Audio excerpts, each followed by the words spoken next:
Yeah. What is up, everybody?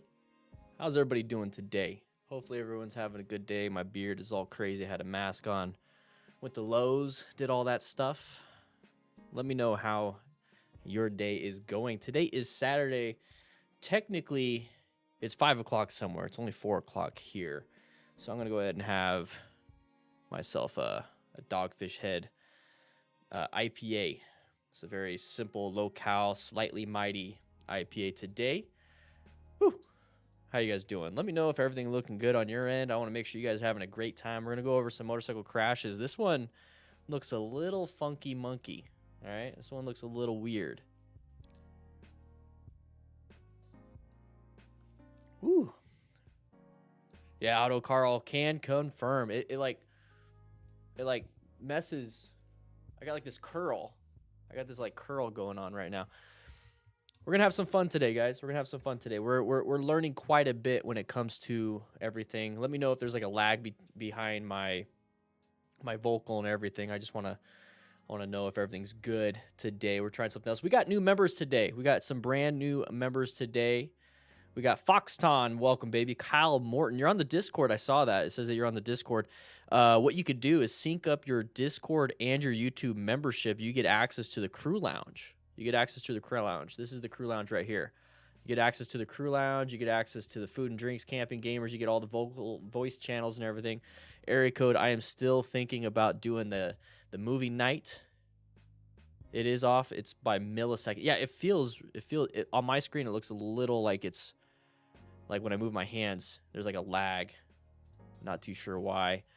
Let me deactivate my face. Whoa, where'd I go?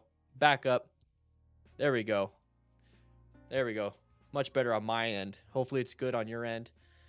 But you know what? It's all good. Two-wheel therapy. How you doing, man? Masks and helmets. Yeah. It's the auto backgrounding software. Yeah, I think there's something going on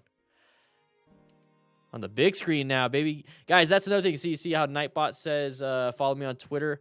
Angel Crisis, I would love to see a picture of me on the big screen.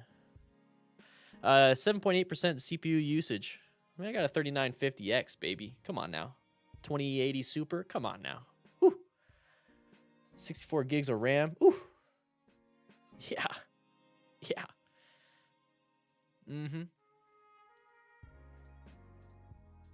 You're on Discord too? Inspired me to finally pull the trigger on and getting my M1 endorsement. I'm learning so many different things. Yeah, can it play Minecraft?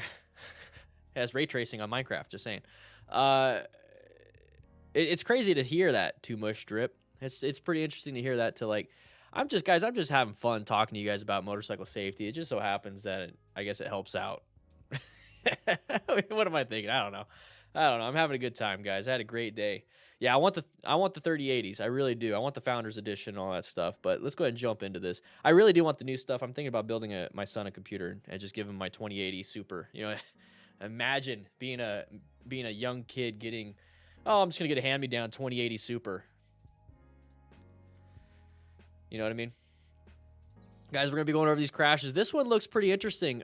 People have been sending me this one specifically when it comes to some motorcycle. One second. Let me go ahead and do something real quick. I don't like the fact that it's like that. Let's go ahead and do that. Boom. There we go. Actually, let's change it. 'Cause it's like there's there you go. See how crazy it is? There's like a lag. Let's do that. There we go. So now every new message pops up right away. There it is. It's lagging. No, this one's a little different, Scarlett. This one's a little different. We're letting some people come in. To the chitty chat. Ooh, Angel Crisis. Oh, that looks good, baby. Oh, dude, your view. Come on, man. Look at that view. Guys, come on. What's the temperature out there? Because I want to be sipping on a nice IPA, sitting on that comfy chair. Those chairs are comfier than most chairs. Like the ergonomics, I don't know why we went away from chairs like that. But yeah. I'll sip a nice cold brew with you, buddy. Heck yeah. That looks good, man. Oh! Oh! That is awesome. You guys are awesome. You guys really are. You guys really are awesome. Thank you guys for all the support. The unwanted scrub found your channel recently and feels good, man. Just picked a motorcycle after a 2-year break. Got my EMT working on the ambulance and about to go through a fire academy of a city of 200,000. Have a ton of fun with that. Woo! That's a lot. 200,000. What's your call volume? Do you know that yet? Typically, like, 10 a day at a certain station or something like that. 54 degrees. Oh, perfect weather. Perfect weather. Guys, I moved around the garage. Hey, it's a weekend. It's a weekend. We're going to get into it. We're going to get into it. Trust me. Moved around the garage with my son. Thank you if he's watching. We got the two EFTR juniors from Indian. I'm working on getting them some proper gear. I'm going to go to Cycle Gear and see if I can find some children's helmets. If not, they do have some DOT helmets out there at bicycle shops, but I do want to get some CE rated gear. Those things only get up to 15 though. Those things only get up to 15, so I'm not too concerned. We got another one here. We got another one here from K Monster, baby. That's it. That's it. Hey, I got allergies too. I got allergies too. I noticed the Zert. I got allergies too, baby. I got some nasal spray. I know that feeling. But we got some of those things out, so we're gonna be doing some more things. I'm just having some fun, teaching them some beginner bike skills, motorcycle skills. 18,000 calls a year. Oh, okay, that's not that bad. That's pretty high. That's pretty good though. You're gonna be busy. You're gonna be busy. That's a busy place. Also depends on how many stations and whatnot or firehouses. But yeah, 18,000 calls. That's pretty good. I think Yuma was 14,000, and that was running pretty hard. But that was only like 130,000 people population. Yeah, I see that. Hey Dan, what do you think of the Icon Airflight? Hey, let's go back to the class real quick. Let's answer some questions. We're having a good time. We'll get into this. What do you think of the Icon Airflight helmet? I like it. Icon, to me, it's more of aesthetics versus functionality, but they're ECE rated. So whenever I look at gear, a lot of it is going to be, what are you paying for? Are you paying for functionality or are you paying for looks? Some companies can do both. Most of the time, safety is pretty much, it's DOT or ECE or SNEL. Okay, so it's pretty simple to see. But a lot of companies are out now. They're just spending a lot of money on the looks. Like, you pay a lot of money on the looks, which is cool. You want to look good, but comfort, starts to fall apart. Ventilation starts to fall apart on you because they charge a premium based off of looks, not a premium based off of quality. They don't charge off of quality. So when it comes to Shoei and Arai, it's quality. You're paying a premium for the quality. You got quality foam, soft foam for your cheeks and your crown of your head. But then they also with how lightweight it is with structural stability. Icon Airflight, Icon helmets, they're typically, you're paying a premium because it looks really badass. They're comfortable. There's venting, but it's not like you spend the same amount on that versus a Shoei or an Arai, and then you start to have some problems. It's just I'd personally go towards a Shoei and Arai, and maybe some of the higher end AGVs and stuff like that. But you seriously can't go wrong. The main concern, what is it? What is it? Is it going to protect your skull in a crash? Yeah. If it's DOT, ECE, all that stuff, it's from a reputable place like Icon. There it is. They just hit a different market, They just hit a different market, right? Currently 15, I have a question. I'm buying a motorcycle when I'm 16. Is it a good choice or not? Please advise. By the way, I love the videos, working to become a doctor, so I love that medical ARs. Awesome, Mita. How you doing, man? 16, getting a motorcycle. It all depends on your expectations, man. Like, why do you want the motorcycle? Do you want it for transportation, or do you want it for to be cool? You know, you can do both. Do both. Just realize that you are 16. Just realize that you have your whole life ahead of you, and you just be extra safe, you know. So what I would do with that, my main concern, especially if you were my kid, which is weird to think about because my kid's almost 14. So my main concern when it comes to that is making sure you have the proper training. That's all I care about. You go have fun, you do your thing, you know, you're your own person, but the thing is I just want to make sure you're safe. So make sure you get gear, make sure you start off on a smaller bike, because really all you're doing is going to school. You're not going out of town. You're just going to have fun. So a smaller CC bike is all you need. So a 300cc max, honestly, at 16, because now you're thinking of insurance rates, you're thinking about all those things. So I would go for a low CC bike, have some fun. Honestly, I wouldn't get a sport bike. I'd get like a dual sport, maybe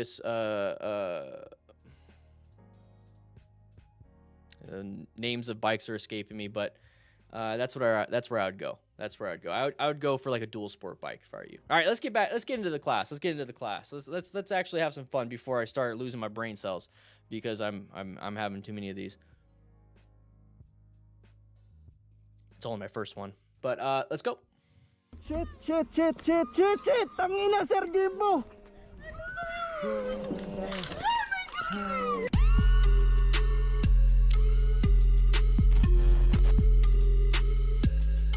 No, I don't have I forgot exactly what she got. I'd have to look it up. Let me look it up while I'm doing this. Oh, no. Ooh, his head.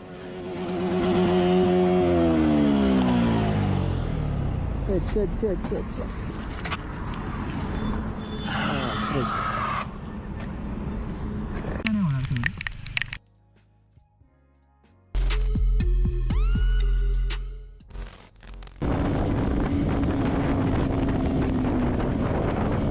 Don't know why he did that. No, don't know why he did that.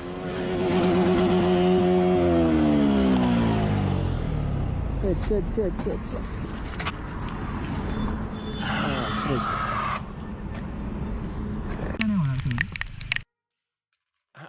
I have to watch it like 4 times. Okay, there's a person on the road.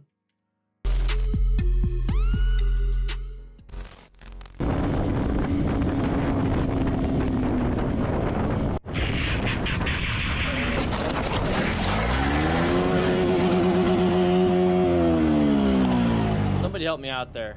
Shit.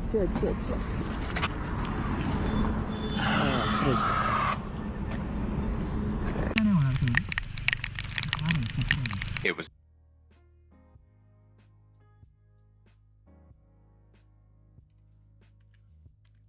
You know, part of what we do here is trying to figure out why, you know, something happened. Like, what came out? Was this like just a straight up panic? He's turning, so why did he straighten it up? He straightens it up right here, right there.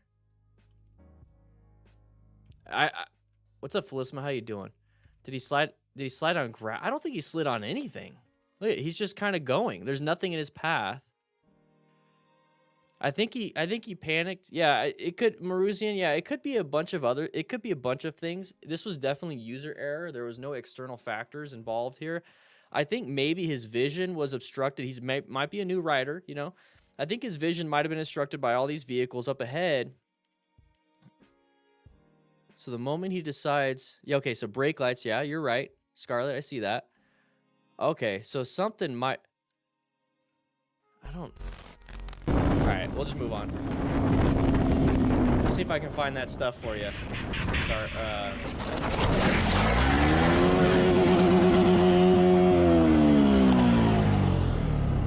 Shit. Just move on.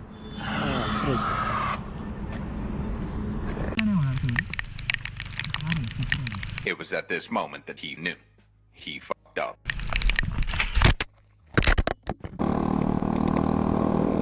Okay.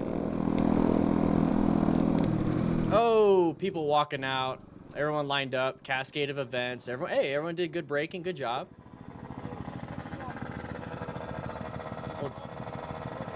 Well, dude, if you stand out in front of everybody, you're going to cause people to crash. What's the problem? One second. It's like hot in here.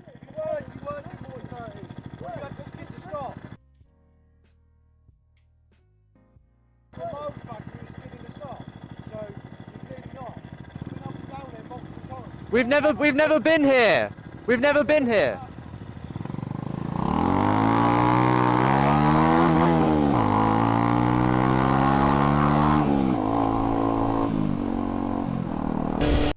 See, like that part right there. Oh, they're all parked cars. I'm like, what is he doing?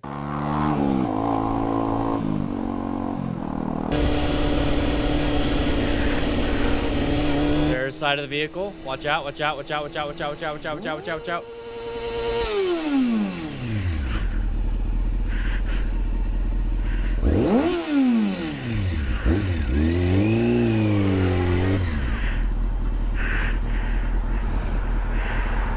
You need to look before you just back out of your driveway. I was going 20. I have it on camera.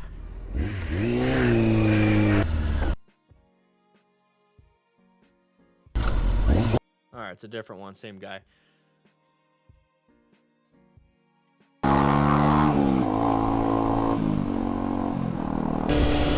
All right, so here's the thing, guys. Here's the thing. When it comes to riding around anywhere, anything that you do, you need, once you see something, once you see anything, and it's definitely going to be some type of path of travel violation, okay? So if you see somebody pulling out of their driveway, don't keep going until you have to do some type of emergency maneuver. This is why we have to plan our routes, okay? We have to position ourselves for safety, locate hazards, adapt to hazards, and then navigate a threat.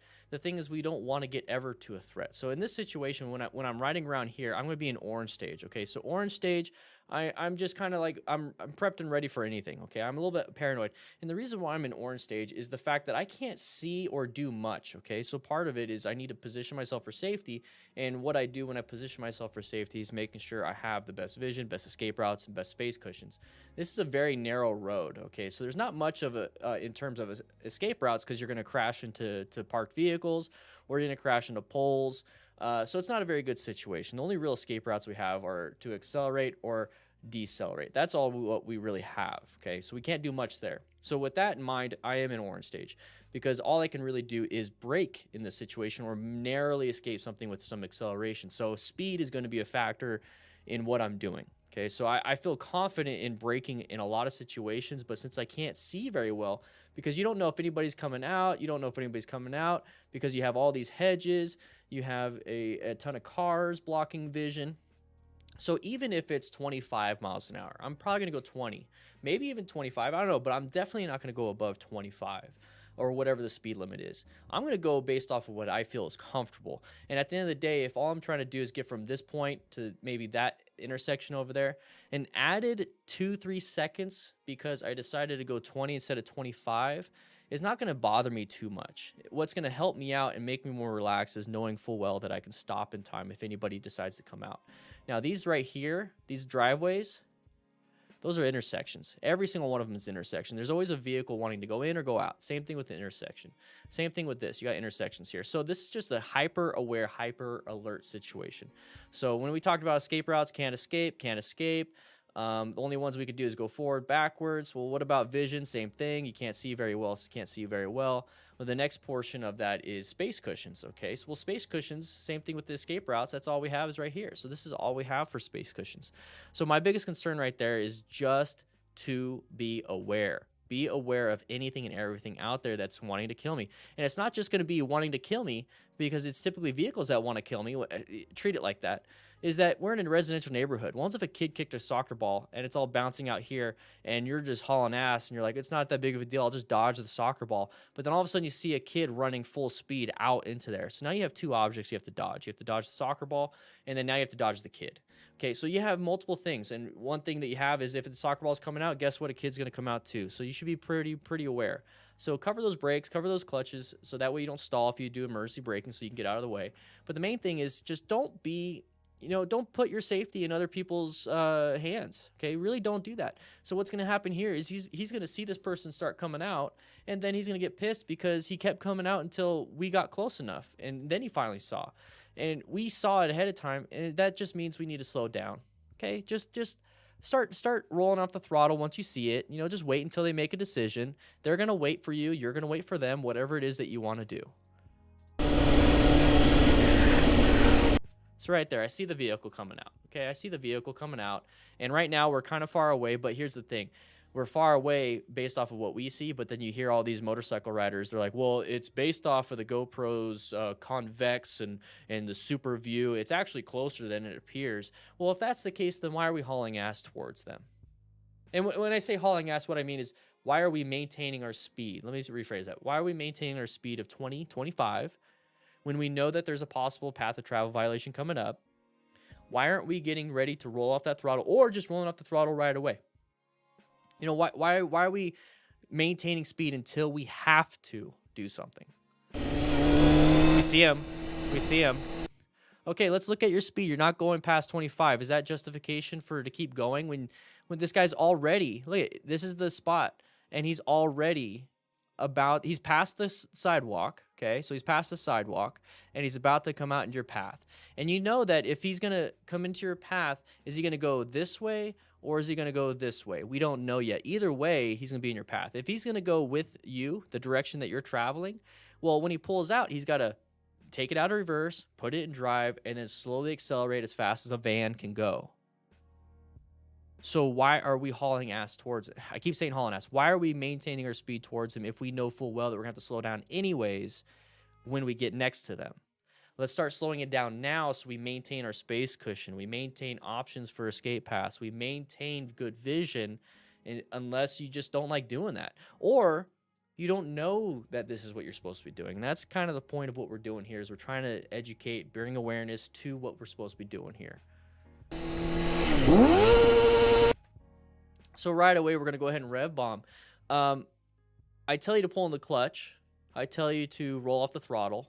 I tell you to maybe get ready to apply some brakes if you have to when it comes to orange stage. And rolling off the throttle is the opposite of rev bombing. Okay, rev bombing, you're pulling on more throttle. Roll off so you slow down. This all right here, I had to brake and come to a stop. It's like, no, you didn't. And when I see this, it doesn't make me upset at the person. It makes me upset with who taught him that this is what they had to do. Now, no motorcycle course is going to teach you this. So it makes me a little, I don't know the words. I don't know the words for it, but who taught him this then? Because somebody's teaching them this to the point where this is now the main thing that they do. Rev bomb, I had to brake. Look at me, I was going the speed limit. You know, here's all my justifications of why I do things. But why can't we get into the mindset of, let's just keep ourselves safe? Because that's really what we're trying to do here. We're getting upset because we feel attacked by a life-threatening situation like a vehicle coming out in front of us. So why don't we just turn that into, okay, well, that upset me. Why did it upset me? Because I got close. Okay, well, how do I prevent myself from getting close? And that's kind of the line of thinking I want you guys to do, okay? I really want you guys to start doing that. So at this point, I would have already been rolling off the throttle. I went down to 15, 10, applied some brake pressure, downshifted, felt relaxed. I'm jamming out to music. I'm getting ready to go. I know that we're just going to get going again. This maybe added 20 seconds to my commute. If that, I'm going to accelerate past him. I'm going to make up my time on a highway pool. You know, it's just, it's not that big of a deal. It really isn't that big of a deal. And yeah. It happens all the time. I want to see some non-issues in the chat because I want to see the non-issues go off on the side.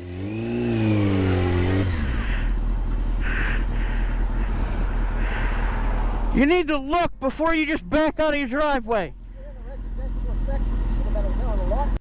And that's what you're going to get. You're going to get that from a defensive person. When you yell at somebody, they're going to get defensive and they're going to start stating things either true or not true but it's going to be, well, you weren't doing this. And you're going to be like, well, yes, I was. Now you guys are arguing semantics, when in reality, does that solve your problem? No, it doesn't. The thing that solves your problem is your own training, your own thing that you do.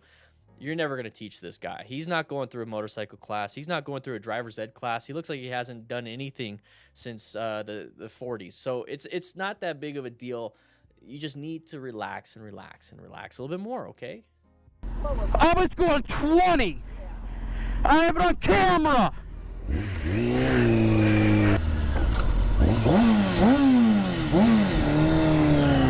This guy have lights on his trailer?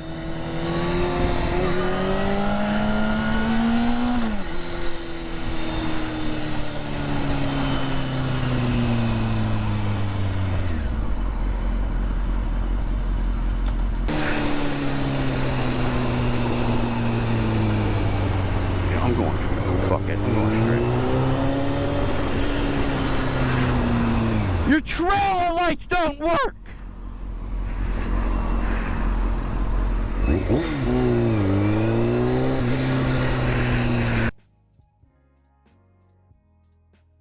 Okay.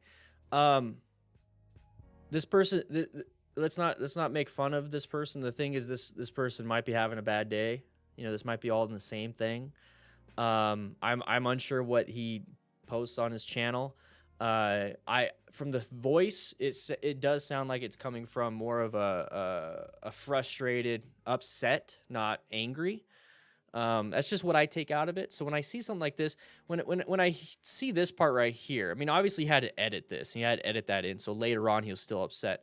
The thing is, when I see something like this, I would like to pull up to the guy and say, hey, your lights aren't working. Just double check and make sure you have the electrical thing hooked up. You know, I'd just be nice about it. You know, I come from a position of concern that he doesn't have his lights on. Maybe there's some damage to the vehicle.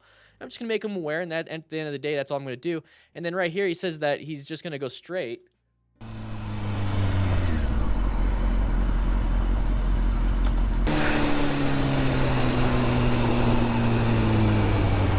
I'm going. Fuck it. I'm going straight. So he's changing his own day. He's changing where he's supposed to be going just to do this. And that right there tells you that something external is causing a lot of his issues today. Anyways, I don't want to get too deep into it, but I'm not allowed. I'm not allowed to judge this guy. I'm not allowed to be mad at him. The thing is, I just want him to be safe. So let's take this as a learning lesson for all of us. If we're getting upset when it comes to a lot of these different things, we have to be a little more aware of why we're being upset. And with that awareness, go through the root cause analysis of it. It's okay, I'm upset, but why? Well, this truck or this vehicle back here pulled out in front of me. Okay, well, how come I didn't see it? Well, I did see it. Well, then what did you do to prevent it, or what did you do to mitigate that? Well, I didn't do anything. Okay, boom, right there, that's the problem. Let's go one more step and say, okay, let's get that training done. Let's go ahead and do something to prevent this part. You know, how do we prevent ourselves from getting upset, or how do we prevent ourselves from getting to this point? And from there, let's see if now we have that anger and frustration. And that's all that is. That's all I want you guys to do is to keep going back. I don't want you to get to a point where you keep going back and all of a sudden the blame is still on somebody else, because at the end of the day, you're choosing to ride a motorcycle. At the end of the day, you choose to do all these things, and then you're choosing to post it and then edit this. Why, I do not know. So these are things that I do consistently when I'm riding, and it allows me to get better training, allows me to do a bunch of different things, okay? So I'm not going to get too upset about that.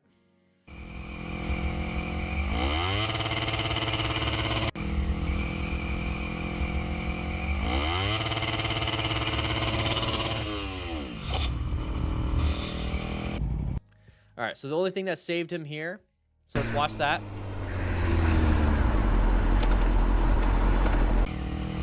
All right, so right here, what we have is that we're going down this lane. Okay, we got lane position 1, 2, and 3. Lane position 1, 2, and 3. So we're moving. You know, we're doing our thing. You know, not a big deal. Right now, everything is copacetic. All right, as soon as you see that side of the vehicle, let's go ahead and get my little pointer here. Side of the vehicle, this guy's wanting to merge. So when it comes to positioning yourself for safety, remember we have 1, 2, and 3. For the best vision, you want to be in 1. For the best space cushion from any oncoming traffic, you're going to be in 1. This guy saw the hazard and he decided to move, right? He decided to switch lanes to allow him. So us as motorcycle riders, why aren't we doing that too? Okay, we see this. The car driver saw it too, so he moved over. Why aren't we doing anything to the same aspect of that?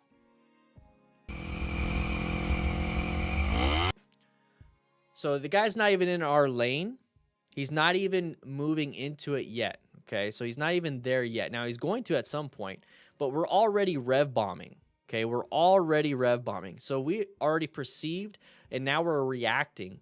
What we should be reacting to is moving over. Okay, so what are we gonna do? Well, I'm gonna move over from lane position 2 to lane position 3 in the next lane. That's really all you have to do. This guy moved over. He probably moved over for you. You know, this guy right here, situationally aware, and then he's 360 situationally aware. Us as a motorcycle rider, we're like, no, this is our spot. This is us. You're not allowed to be in our lane now. No. You're supposed to see me. You're supposed to do this. We start to go through that, and now we're having ego play into how we ride. Okay, so what saved him? Okay, we were in lane position. Let's go ahead and go back to that. We were in lane position 2. Okay, we were right here. Now we're almost to lane position 3. We're almost there. Okay, we're almost in lane position 3 now. So the thing that saves our lives, the things that prevents and does a lot of these things is going to be moving and positioning ourselves for safety. So why aren't we just doing that in the first place? Why don't we just do that in the first place? Okay, it doesn't take a lot. It doesn't take a lot. Let's just move over. When you do that, you're taking your eyes off in front of you. So do you know if there was any road hazards? Do you know if there's another vehicle that wants to come out? Do you know if there's that vehicle that moved over for you is not moving back in? Do you know if anybody's applying the brakes? Do you know any of this? Yeah, I'm standing.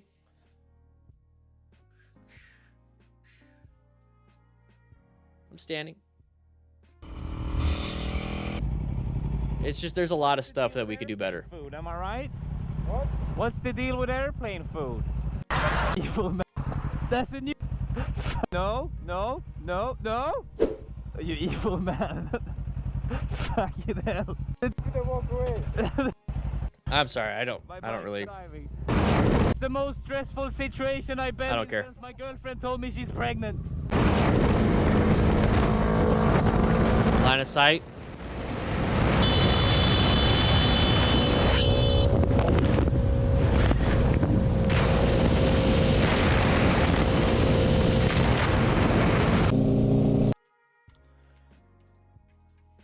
All right, let's watch that one more time. I've been in since my girlfriend told me she's pregnant.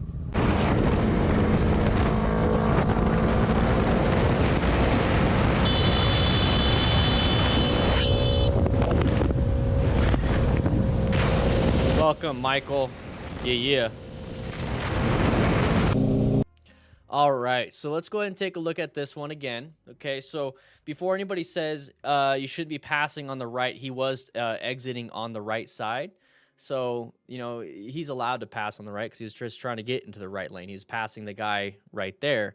So what he's going to do is I want you to take a look at this. This is a very bad line of sight, and that's because you're so close to these big trailers, okay?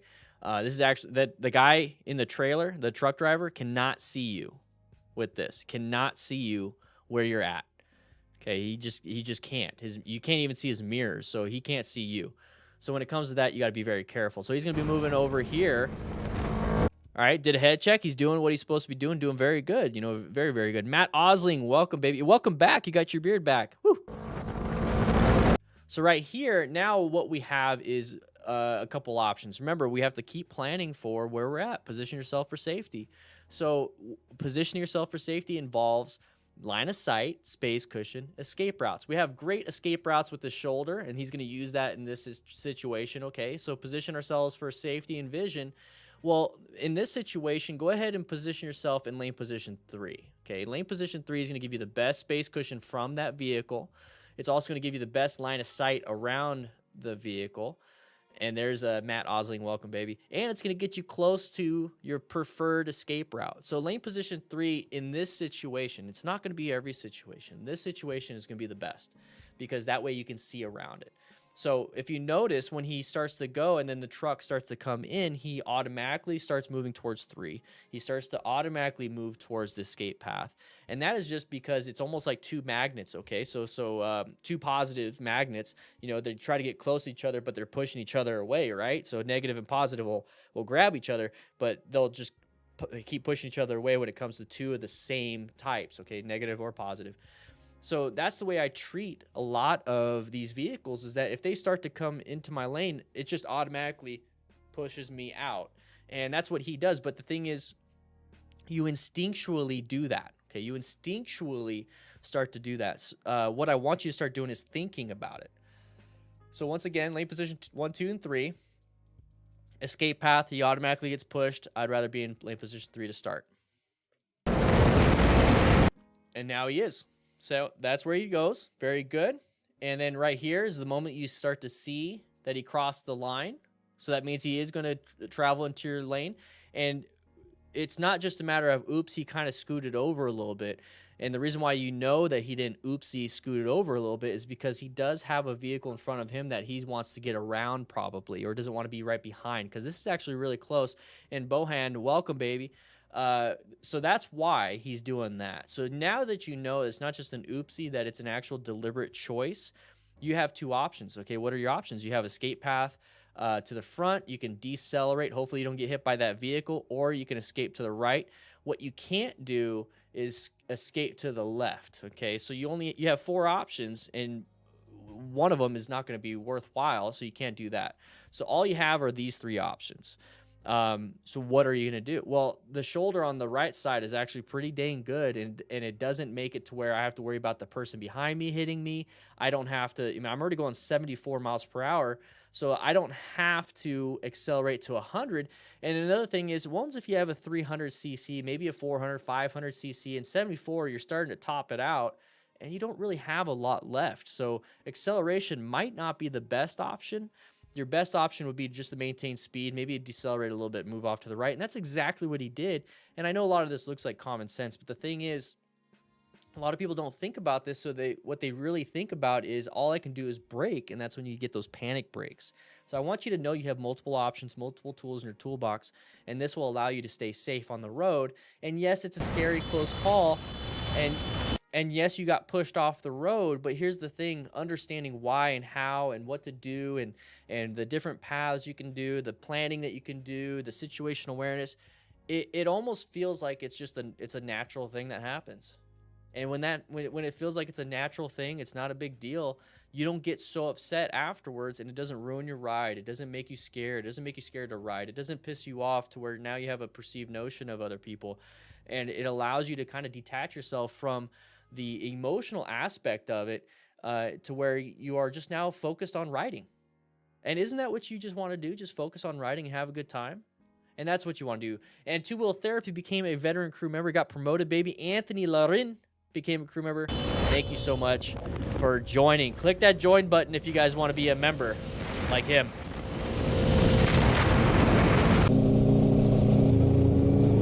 All right, cornering.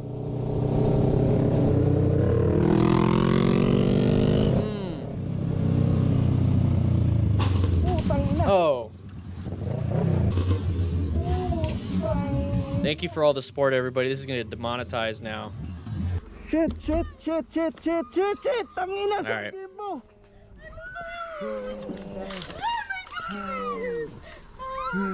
Tangina, sir. Tabak na. Jen, pop. Kita mo to. Umikot siya eh. Tangina. Walang signal eh. Dalaw mo muna yung bro. Safety mo, okay?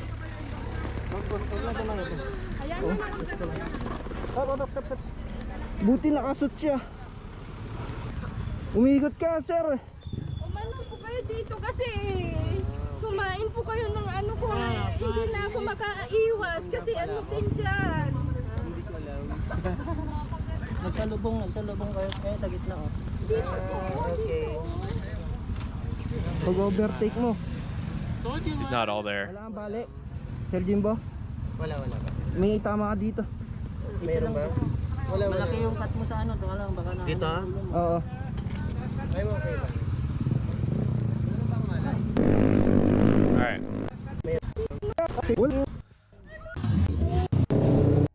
All right, so this video is gonna get demonetized. I'm just gonna tell you that right now. Might even get age restricted. Yeah. So thank you to all the members. Thank you to everybody that hits that donation button that's in the description, or super chats or anything like that, or buys anything with my code. Thank you so much. Not gonna get any ads probably on this one. So anyways, what we have here is gonna be, two riders just having a good time. And then we're going to have somebody that's going to pass us. It's not going to be the best thing, obviously. They're passing on a blind turn, so ego might have played a role into this. Maybe whatever it is played a role into this. Maybe something that gave him the ego. Could have been intoxicating substances. Who knows? We don't know what's going on in that. All we do know is what we see, and this is what we see. Let's go ahead and go into it.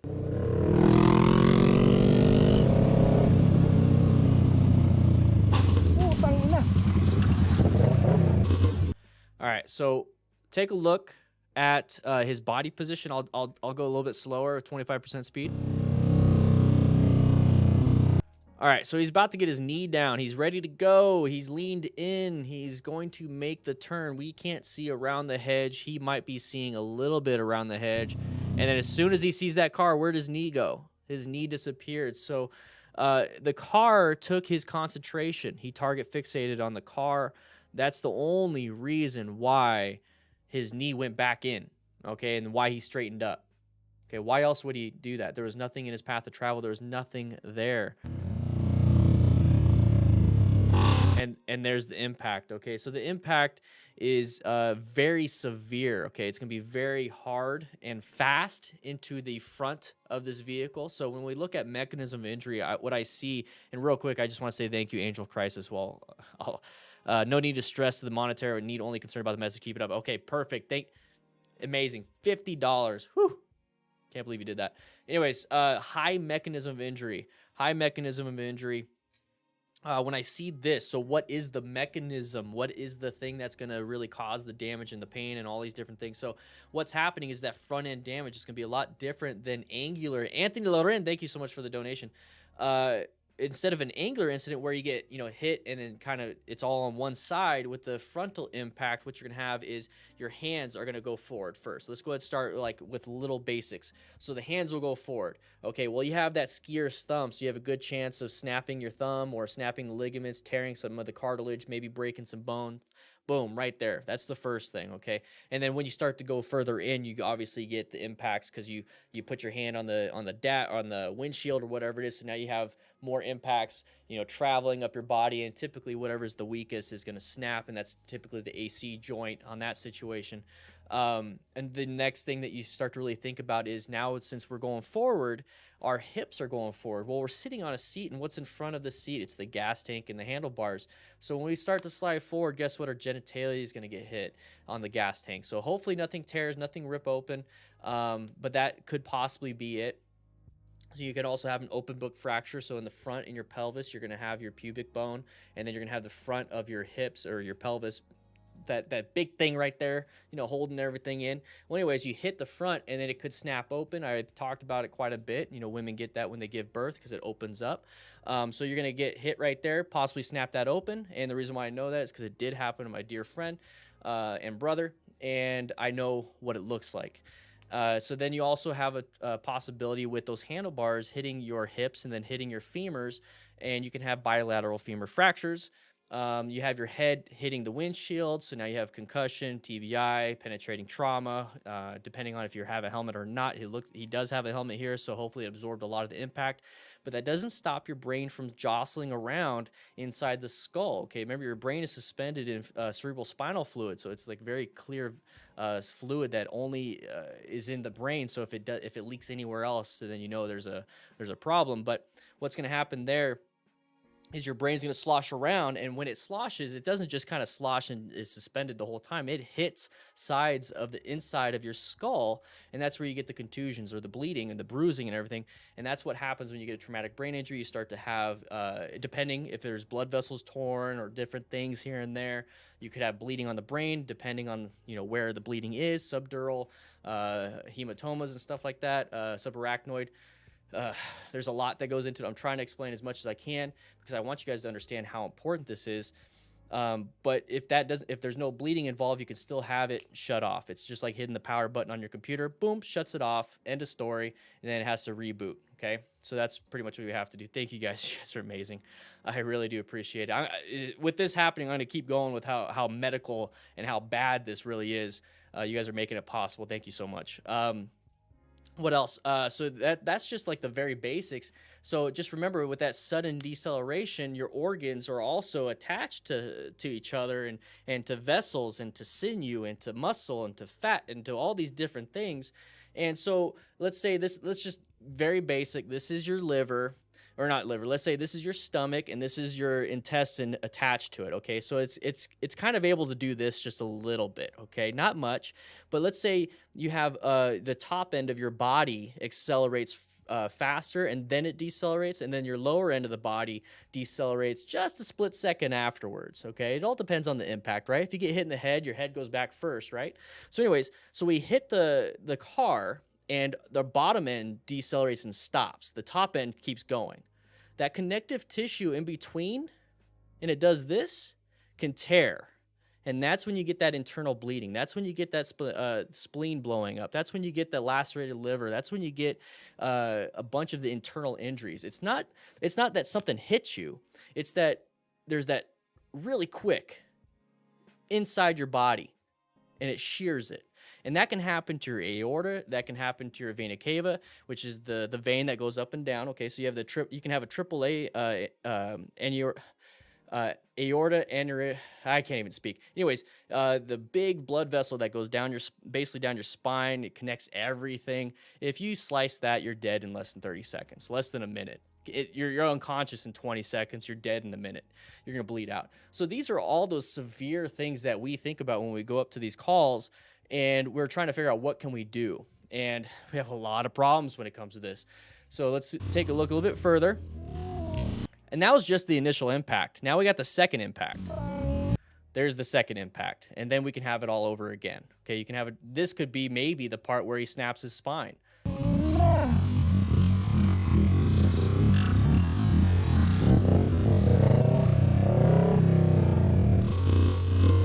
Aaron with a year membership, baby. By the way, Aaron, the shipper picked up the bike 2 days ago. There's the impact. Oh.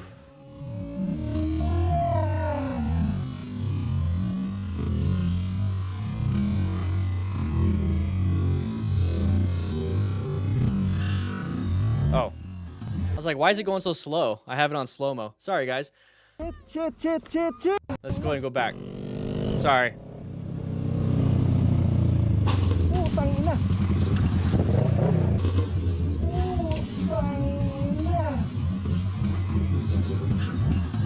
Shit.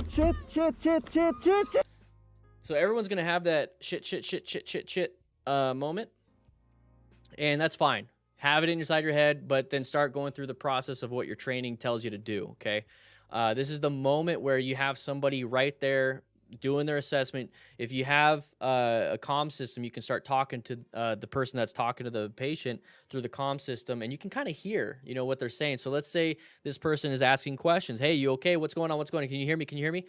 And they're not saying anything back. And this is where you're getting your med kit out of your own bike, and you're starting to get there, and you can start taking over once you get there.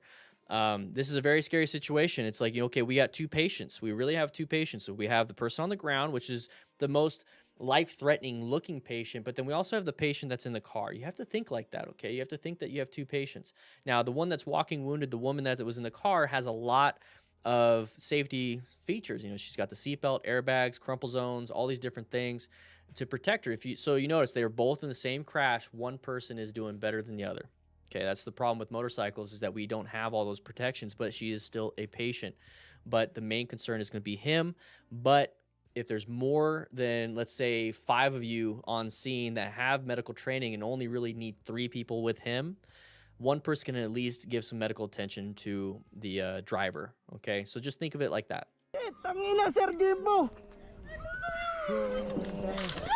So he's unconscious. You hear the snoring. Let's go back just a little bit. You're going to hear the snoring. That is agonal respirations, basically. And what that is going to be a not life-sustaining breathing pattern. Okay, so it's not exactly agonal. Agonal is like a fish, like they're literally like they're like trying to do that. Like their breathing is not good, and it's not that fast. It's like maybe 5 a minute. Okay, that's not good. Shit, tangina, Sir Jimbo. So he's unconscious and he's snoring. Yeah, so that's more of an unconscious groaning. But you'll definitely hear agonal breathing with somebody that's oof. And when you hear that, it's a no bueno situation. This one, it's more of the, yeah, exactly, Scarlett. It's more of the unconscious groaning. But that's not a good thing, because when you hear that, you're like, oh, okay, well, he's breathing. Yeah, he is now. He is now. He is unconscious. Okay, so he did go lights out. And when you saw the mechanism, when you saw the crash and the trauma involved, this is a very acute unconscious. It's not like a syncopal episode of like low blood pressure. All of a sudden, it's like, whoopsie, I'm dehydrated. No, this one is you were conscious until you impacted. Now you're not. So there was a traumatic experience with the brain. There was a traumatic experience with everything that happened. So you need to be very careful. That you need to understand, okay, this is a very severe situation then. Like, it's obvious with the crash involved, but there's some people that get up and walk away after these, and he's not. And the fact that he's groaning and not aware, remember the AVPU, alert, verbal, painful, unresponsive, he's unresponsive. He's completely unresponsive. His GCS is very low. Okay, so we have to be very careful when it comes to this, and we have to understand, okay, we might have to be supporting his life system. So we might have at some point support him with his breathing. We might at some point have to support him with his blood circulation through CPR. So that is the process you start to go down when you hear something like that. So at this point, you take your helmet off, you get your gear ready, you get those trauma shears out, you get ready to cut at least, the jacket, or open the zipper so you can get to his bare chest, so you can start doing CPR if you had to. You start going through this process. So now, somebody that's in a command situation, so an incident command system that was kind of developed after 9/11, to where you have one person in charge directing everybody, delegating, and that's typically the person with the most knowledge. So in this situation, I have another concern: my safety, my friend's safety, whoever these people are to me, safety, especially the patient's safety, because they can't jump out of the way of a car that's coming down this path. He's going to be on the ground. So my other concern is going to be anybody coming around this corner at a high speed, crashing into us while I'm trying to render aid. Okay, remember, it's not my emergency that he crashed. It is his emergency. I do not want to be a part of the emergency as a patient if somebody hauls ass around here and hits me, because who's going to take care of me if I get hurt? I'm trying to take care of him. I can't take care of him if I get hurt. So my other concern now, when I have this full scope of what I need to do, and this comes with training and experience, is that you're going to have somebody direct traffic. Okay, so your safety is just as important as helping him out, if not more. It is more, because it's his emergency. He did that. It wasn't me. I didn't crash. He did. I don't want to get hurt.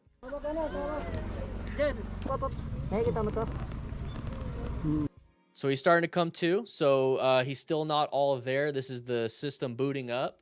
You still kind of have to wait a little bit. Maybe the Wi-Fi isn't connected, so he's not getting all the information there. Maybe, there's just a bunch of different things. And the thing is, he's not going to be all there yet. So he could become combative. He could become something else. We don't know yet. Honestly, we don't even know who he is. So we need to start only focusing on his life support, okay, his airway, breathing, circulation. That's what we should be concerned about. Yeah, he's buffering, yeah. Walang signal eh. So there's we don't know how this happened, but it's obvious that the helmet came off. We don't know who took it off, but it came off and he never changed positions. So it's not a good thing to take somebody's helmet off when they're still in this situation. Okay. Yes, he's breathing. And he does have a full face. So those are that right there is why you should keep it on. The only times you take off a helmet is if they are not breathing and they have a full face. If they're not breathing and have a half helmet or a 3/4 helmet or no helmet, obviously, then you leave the helmet off or on. Sorry, you leave the helmet on. Sorry. Let's go ahead and rephrase that. Let's start all over with that. So the only time you take somebody's helmet off is if they are not breathing and it's a full face. So if they are not breathing and have a 3/4 or half helmet, you leave it on because you have access to the airway. He has a full face helmet on and he's breathing. You leave it on. It's as simple as that. And the reason why you do that is because you don't want to compromise the cervical spine. Okay, you got the cervical spine.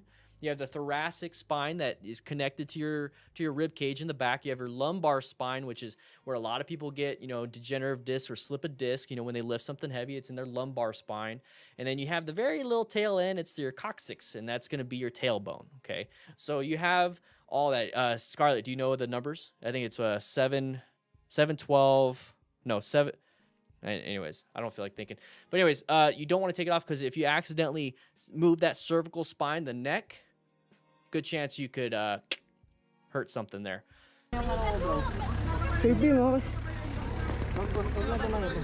Starting to come to.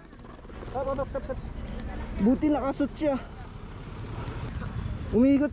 All right, so some people in this situation would be like, well, what do you do to keep his cervical spine in line? What you can do is do a log roll, and you'll learn this in the accident scene management class where you're going to get with multiple people. Somebody's going to have the head, and you're going to roll him onto his back in one fluid motion. That way you're not compromising anything. If you want.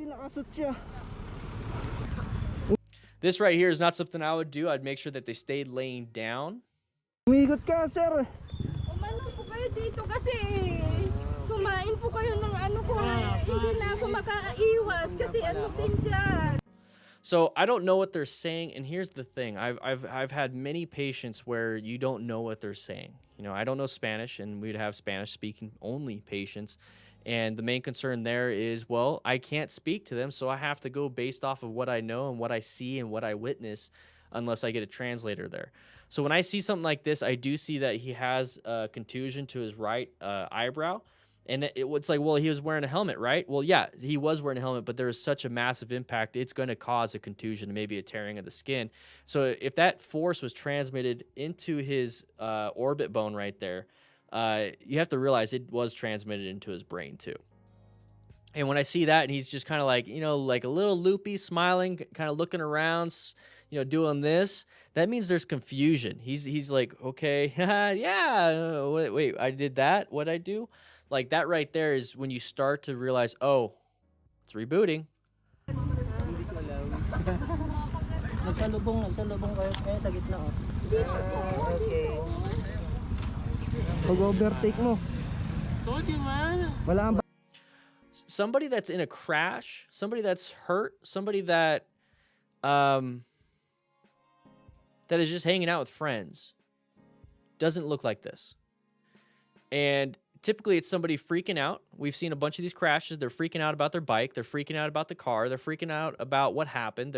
They're concerned about certain things. And if this guy's normal mentation is like happy-go-lucky, I talk. I know what words to say. I know what this and this. He's not doing that. So you start to realize what people typically say and do after a crash, or typically say and do as what they are. Like if this was your friend and it's like, this is not how David talks. It's, he's not acting right. It's because there's something going on in the brain. It's not all there yet. Okay. It might still all be there, but the thing is the neurons aren't shooting like they should be until the contusion, until the TBI is resolved. bale, Sir Jimbo? Wala ba? May tama ka dito. Meron ba? Wala. Malaki yung cut mo sa baka na. Dito? Oo. Ay, okay ba? But take a look at that. That right there is a massive impact. You have a lot of problems when it comes to that. A lot of problems when it comes to that. Thank you guys for donating. I really do appreciate it. Oh. So the mechanism of injury on that one is going to be putting on the left side, his arm on the left side. So I'm really mostly concerned with his arm on the left side. I'm not concerned about his right arm, but his left arm looks like he's walking wounded. So he's not struggling. He's not limping with his legs. So with these two different things, you can still use your mechanism of injury. And my only concern with this one is his arm. Okay. Not concerned with full body trauma like the other guy.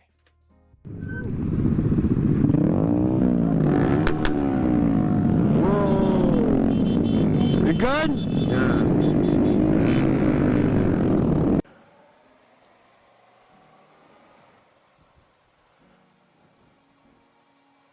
What's the problem here? You're supposed to go in that lane. Oh! Oh, shit. Oh, fuck! Oh, fuck! Oh, fuck! Oh, fuck! Oh, no fucking way! No fucking way! Oh, you motherfucker! Are you okay? Are you okay? No, not okay. I'm so sorry. I'm so sorry. Oh. No, I'm so sorry. I didn't see this. He does not need to walk away. Okay. Walk away. I didn't see him. I'm so sorry. Walk away.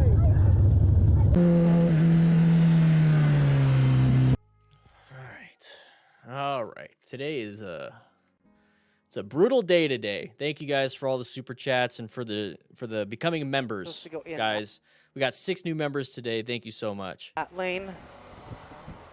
All right, so this is definitely an illegal turn. It's not something that should be happening. Obviously, this woman is 100% in the fault. 100% in the fault. And there's not much we could do. Good luck swerving. You know, good luck. This is part of it. This is part of riding. And you should be wearing gear. Two-wheel therapy, happy to help and eager to learn. Show some love for our teacher guys. Every little helps. Thank you so much, man. Appreciate it. So right here, I want you guys to take a look at something. Okay, so we're going to get to that point. He's just wearing a shirt. He's just wearing a shirt. When it comes to riding, you need to wear full gear. Okay, so hopefully it's going to minimize and mitigate a lot of the problems. We saw that guy that crashed head on with that car and was completely out of it. And I told you about the mentation of what happens after a crash.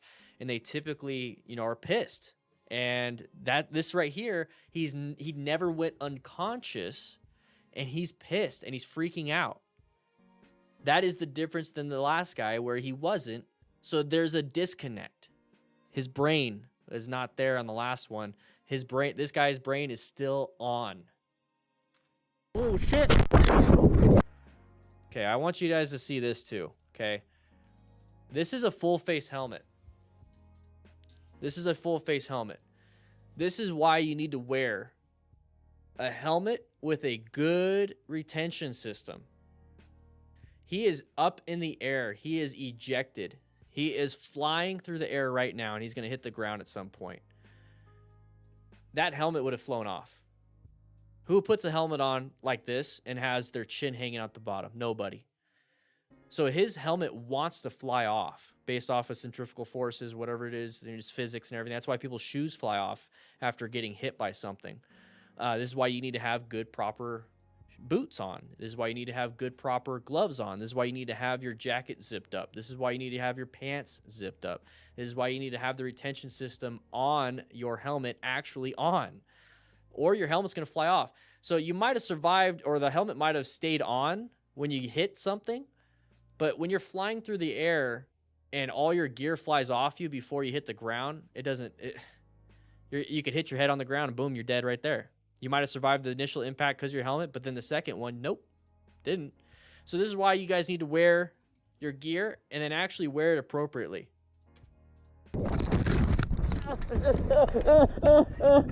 Oh, fuck!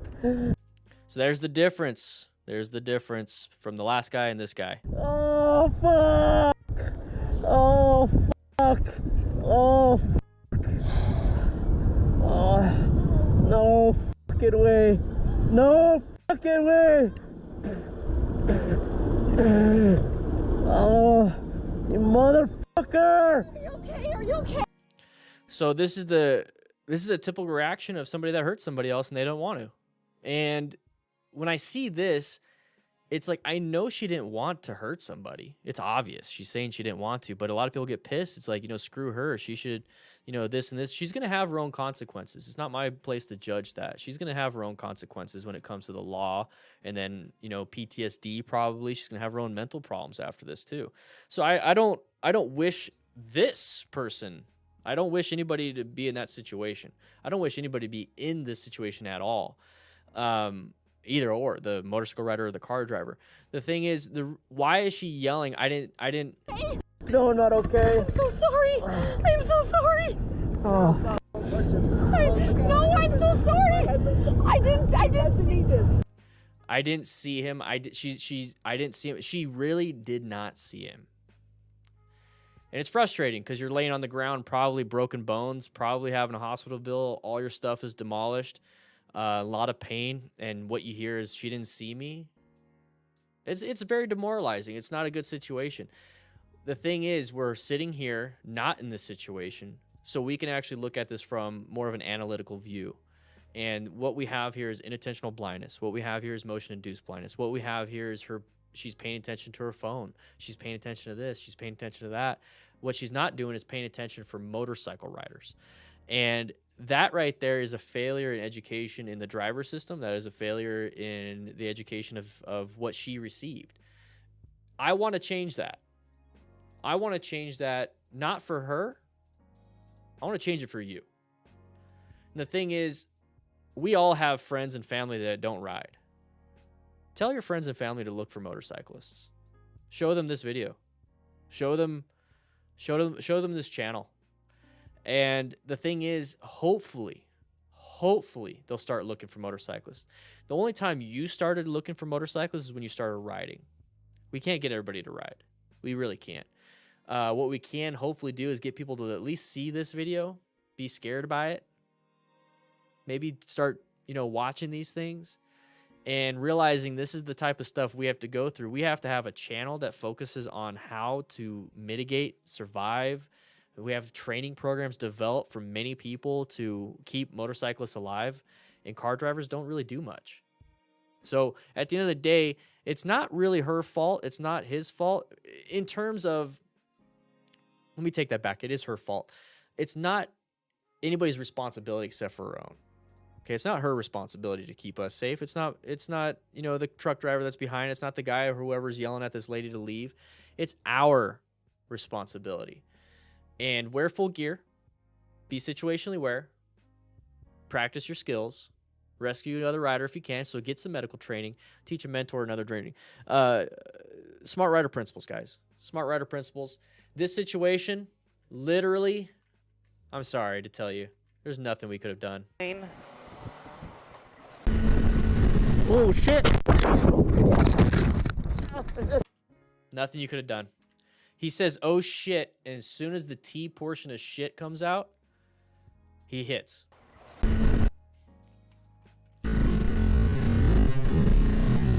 Oh, shit. Nothing. Nothing you could have done.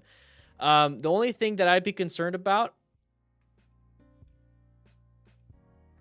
is that person that's uncommon in a common situation. Why is that person on the side of the road?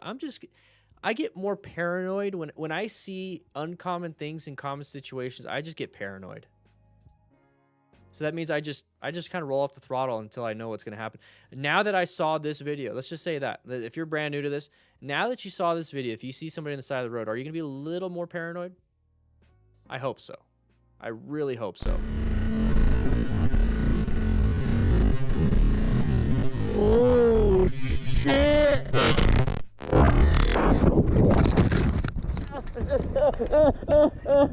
Oh, fuck! Sorry.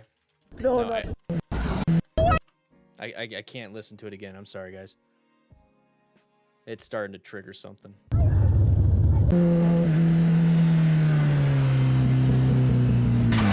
Oh, low side. Just push it a little hard. That's all. That's all. Hopefully, pay attention what's around that corner. Gotta watch out.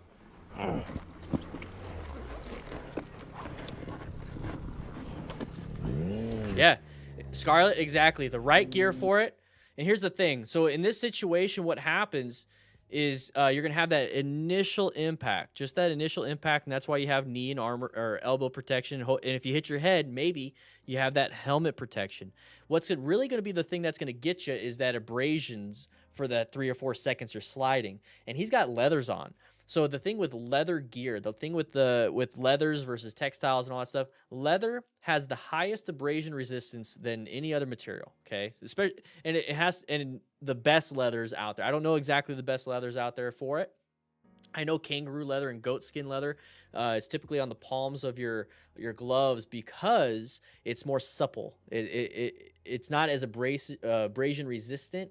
It allows better tactile feel. The outside is typically cow leather, and I'm assuming that's what the full suit is, and that's very abrasion resistant. So that's different leathers are different things. So right there, you're gonna have maybe your knee, maybe your hip, maybe your elbow, maybe hit your head, maybe your shoulder, hit the ground, and it's not gonna be super bad, but it can still cause a lot of problems. That's why you have gear. So now he's gonna start sliding across, and this is where that leather really kicks in. Leather has, like I said, that great abrasion resistance, but on top of that, it has really good, really bad heat transfer. So what that is that you're gonna get, it's a friction. It's drag your knee across the carpet right now, just a couple inches, and that's gonna hurt. Now imagine that being asphalt and you're going a couple 100 feet. Okay, so you're gonna get that heat transfer, that heat burn that's happening, and leather has very bad heat transfer, so you're not gonna feel the burn. Okay, so when it comes to regular gear like motorcycle gear, okay, so let's say textile stuff, it's going to have more heat transfer than leather. So you're going to feel the burn, like the heat, the thermal portion of it. So you might actually get a 1st or 2nd degree burn, but you're not going to have skin ripped off. So that's still better than having no gear, which is going to be just regular jeans, maybe a shirt, where it's going to rip.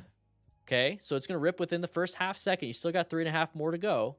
And now you're starting to rip flesh off and you're getting heat. So now you're scraping things off and you're getting burnt on the same time. So leather prevents both of those.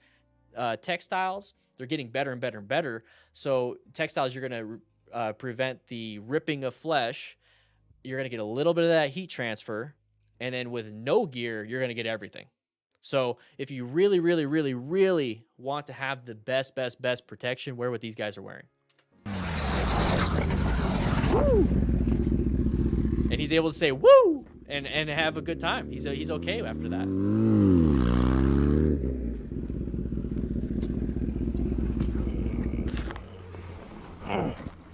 Area code, I'm good. I just couldn't listen to it again. Thank you.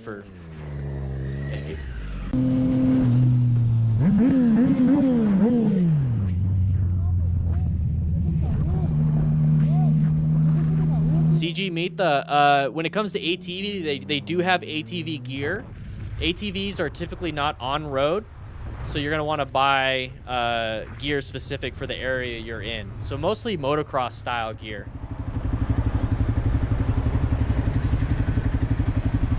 Oh, I totally missed it.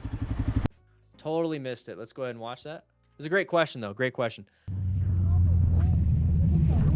I would buy head-to-toe motor ATV gear, whatever's in the ATV section. That's what I would be doing.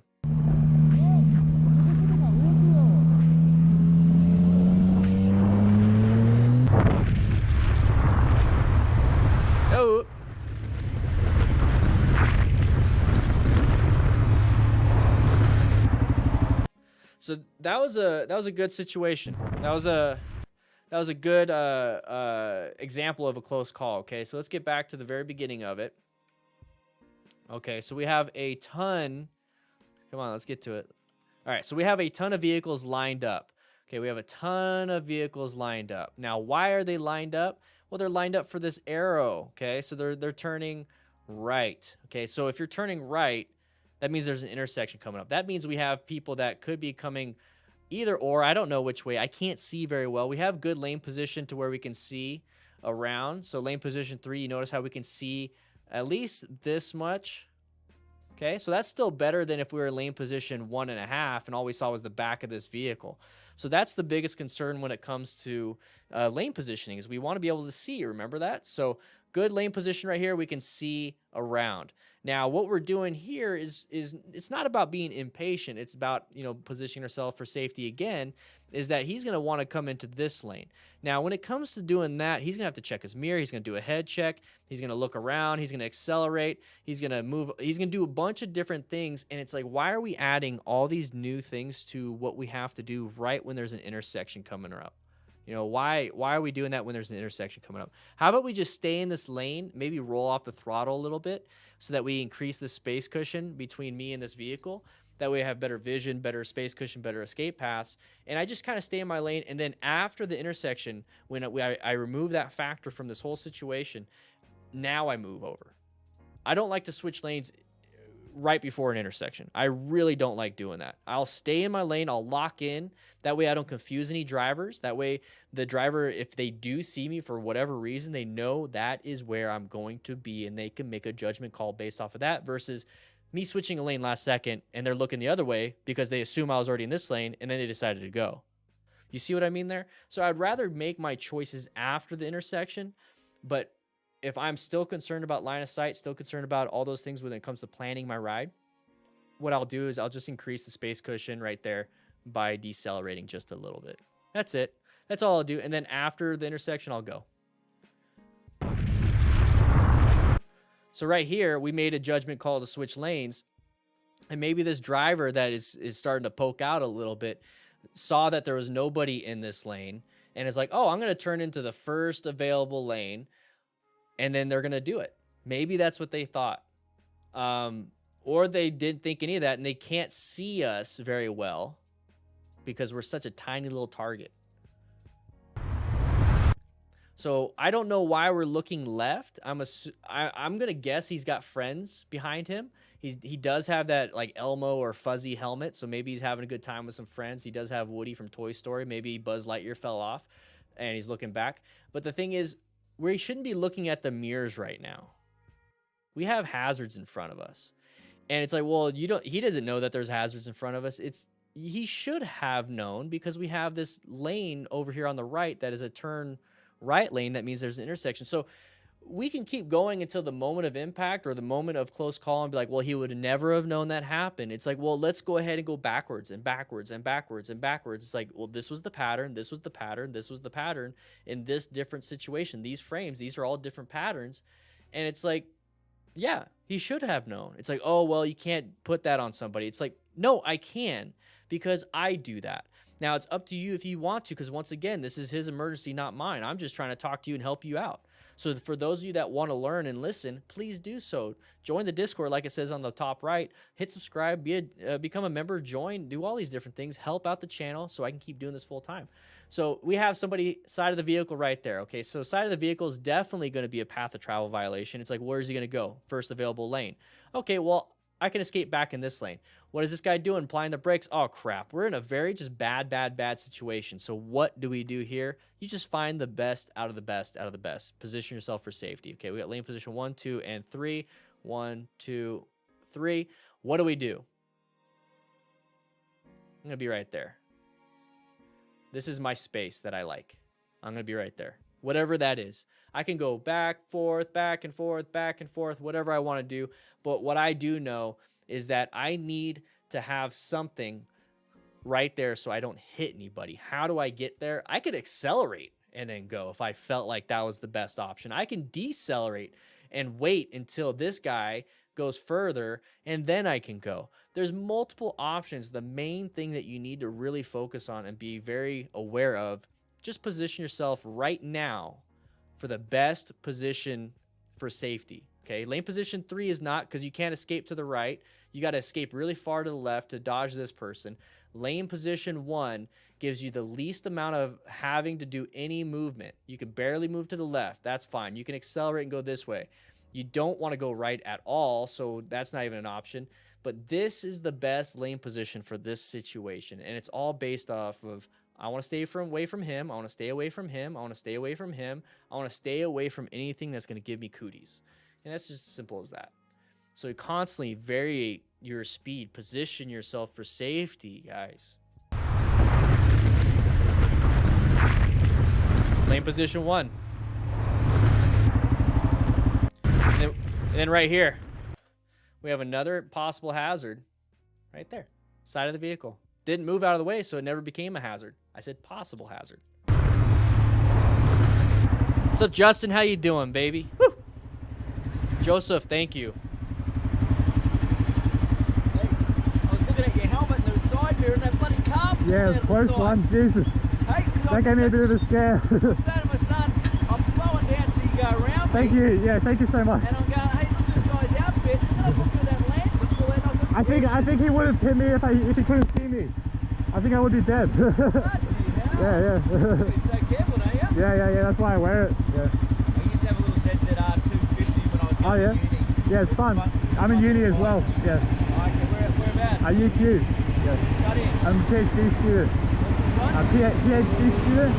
Okay, my daughter's now doing back advanced finance and economics. Oh, cool. It's good. Yeah. I'll catch you around. Have a good day.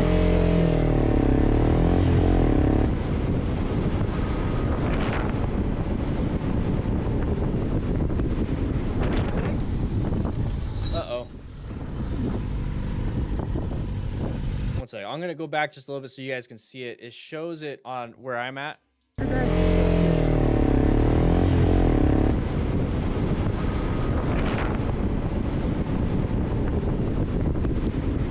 So they're on comms, which might be a Cardo Pack Talk. Grab yourself a Cardo with the link in the description. It's where you practice your U-turns.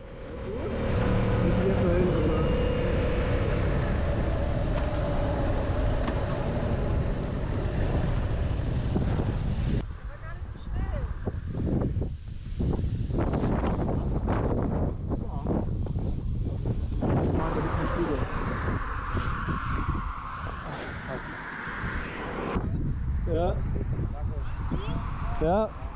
See, people care. It's like, well, what happened? Look at that right there. What do you think might have happened, class? What do you think might have happened? Maybe a little bit too fast. He was in the back, right? Maybe he was trying to catch up. Maybe he went a little too fast. This is right at the very end of the turn where people typically go wide because they can manage the first and second portion of the turn, which is the entry point, the apex, and then the outer portion is the third portion where they typically fly out, okay? So this right here is typically where people crash because they're hauling ass, and then, oh crap, boom. Couldn't have done it, and they couldn't have made it. And maybe it could have been ego. Maybe it could have been him trying to catch up. Maybe it could have been, you know, a problem. Look at Cardo on the top right. Grab yourself a Cardo. Maybe it could have been a bunch of different things. We don't know. We weren't there. We couldn't see it. But my best judgment is too fast into the turn. Too fast into the turn.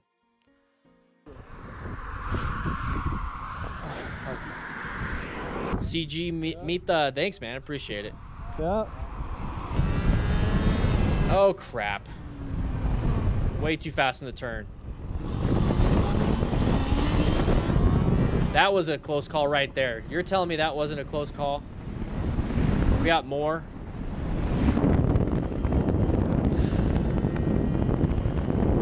Oh, man, I'd be pissed if I was that Harley rider.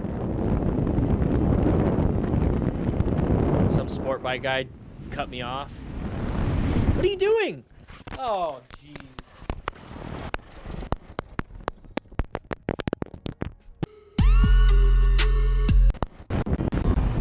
Yeah.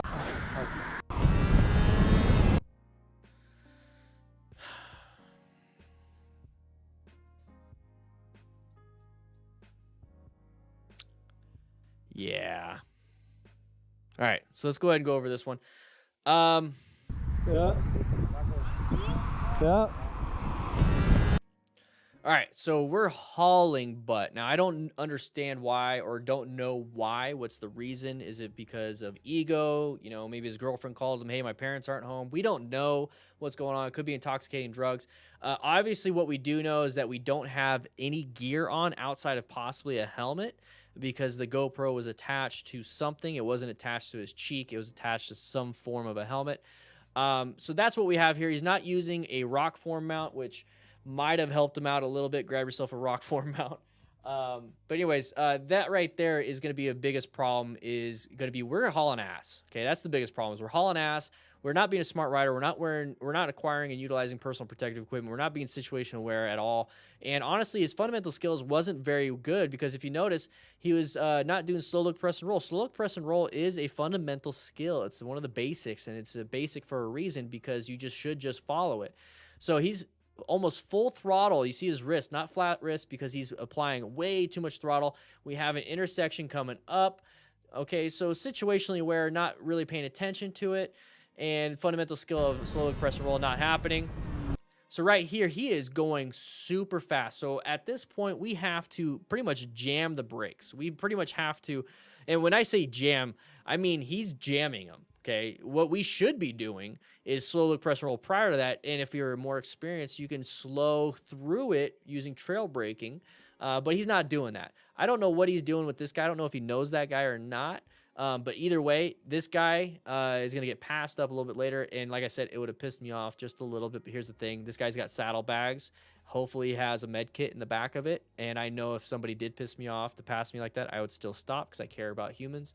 But right here, you're going to see him get a little choppy, okay? He's getting a little choppy. Look at that. He's not even... Look at where his nose is pointed.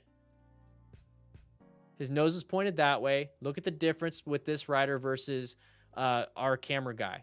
This guy, obviously, he's in front of him, but still, he was turning, and we have our guy going straight. So he's having to slam those brakes, like making his ABS kick in, just so he can decelerate enough so he can make the turn. You see that jostle? That little jostle? He lost a little traction there. He probably had to downshift in the middle of a turn. Let's watch that one more time. Yeah.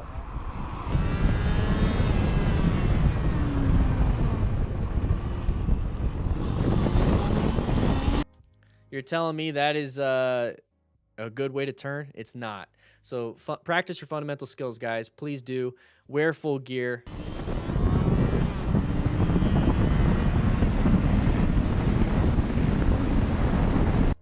Look at his wrist. It's not flat wristed. He is giving it 100% throttle.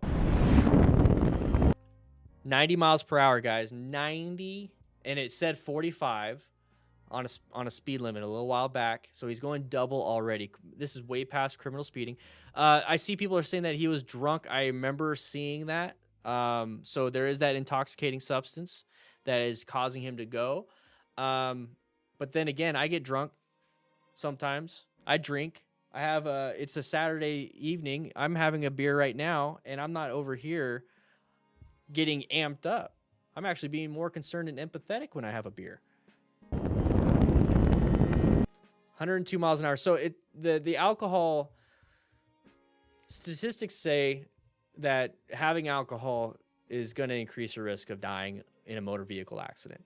And most motorcycle crashes, I want to take that back. I don't know exactly if it's most. Most to me is 51%. I'm going to say a vast majority of fatal motorcycle accidents has alcohol involved in the system. I'm just going to say it. Who cares? Okay. That's the thing is if you just remove alcohol from the whole equation, we'd save a lot more lives.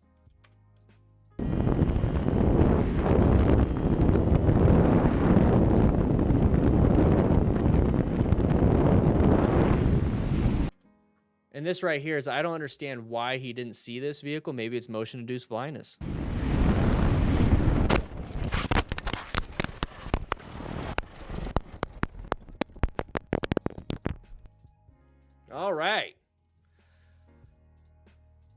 got another video ready and lined up for you. We typically do a 2-hour class. My goal is 2 to 3 times a week. I want to ask you guys a quick question while we have a ton of people in class. I've been posting this week a lot of the highlights from these live streams. Let me know if you like these very short highlights, 2 to 3 times a day, maybe 2 minutes long, maybe 6 minute long, maybe 8 minute long, but you're getting 2 to 3 highlights, videos a day. Let me know if that's something you like. It doesn't mean it's going to take over the channel. The thing is, I'm still going to do some pre-produced, medical AARs, regular AARs, crash compilations, close call compilations. That way you can still get those, but because it's better quality. But the thing is, my goal is to make sure you guys have the education. And I don't want you to not click on a video or miss a video, and that is all I was able to do that day. If you miss one video, great. Have the second and third video. Let me know what it is that you like. Please, please, please, because I'm here for you. This is literally a classroom for you guys. I want you guys to be safe. You have no idea. No idea the stress I give myself just so I can help you guys ride and be safer. I hate seeing people hurt. I really do. Hey!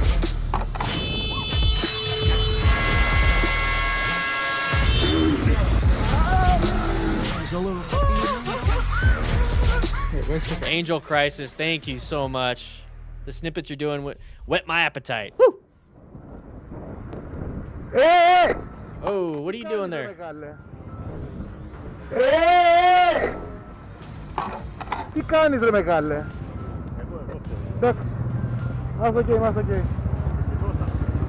You guys like the highlights? Awesome. Travis, thank you so much. Dinah, yeah, I did. I gotta go through a bunch of stuff. I was just testing this stuff out for this week. What an idiot. Yeah, what an idiot. Yeah. And you were... I was right behind you. Right behind you, and I was that on? Yeah.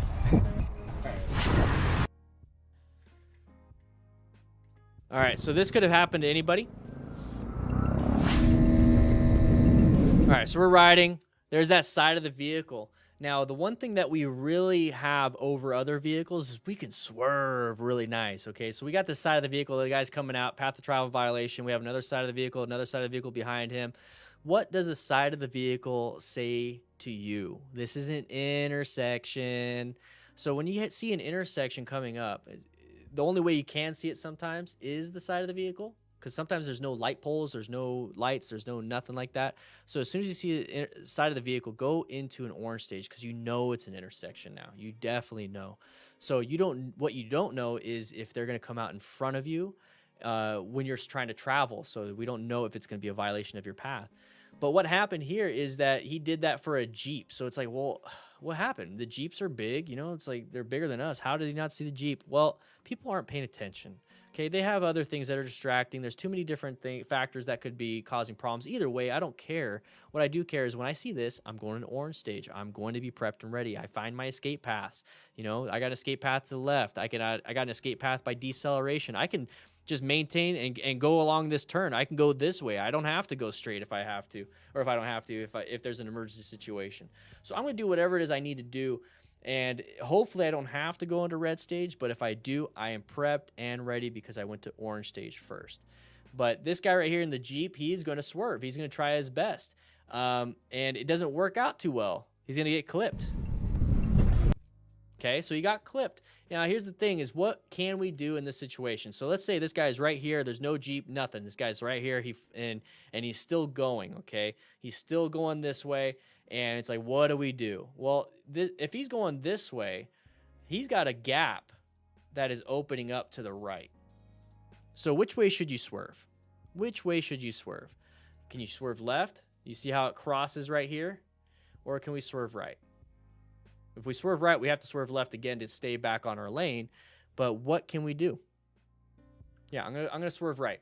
Okay, so I'm gonna swerve right where the gap is opening up, because here's the thing. This guy right here, he's going to do one of two things. He's either going to apply the brakes, because that's one pedal, or he's going to apply the accelerator, which is the gas pedal. So he only has two options. He's not going to apply the brakes and then put it in reverse and then try to scoot back.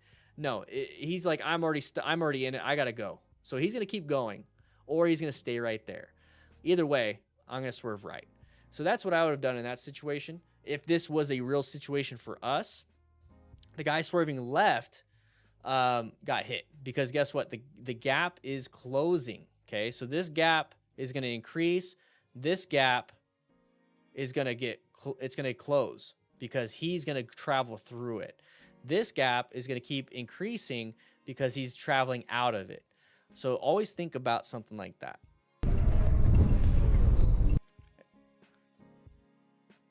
That's what he did. Now, it wasn't an emergency situation. He didn't get hit. The motorcycle rider didn't get hit. He didn't stop either. He decided to swerve which way? To the right.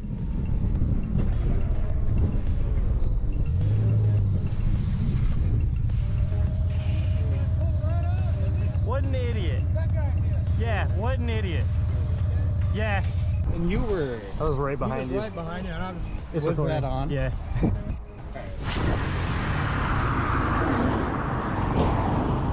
Oh!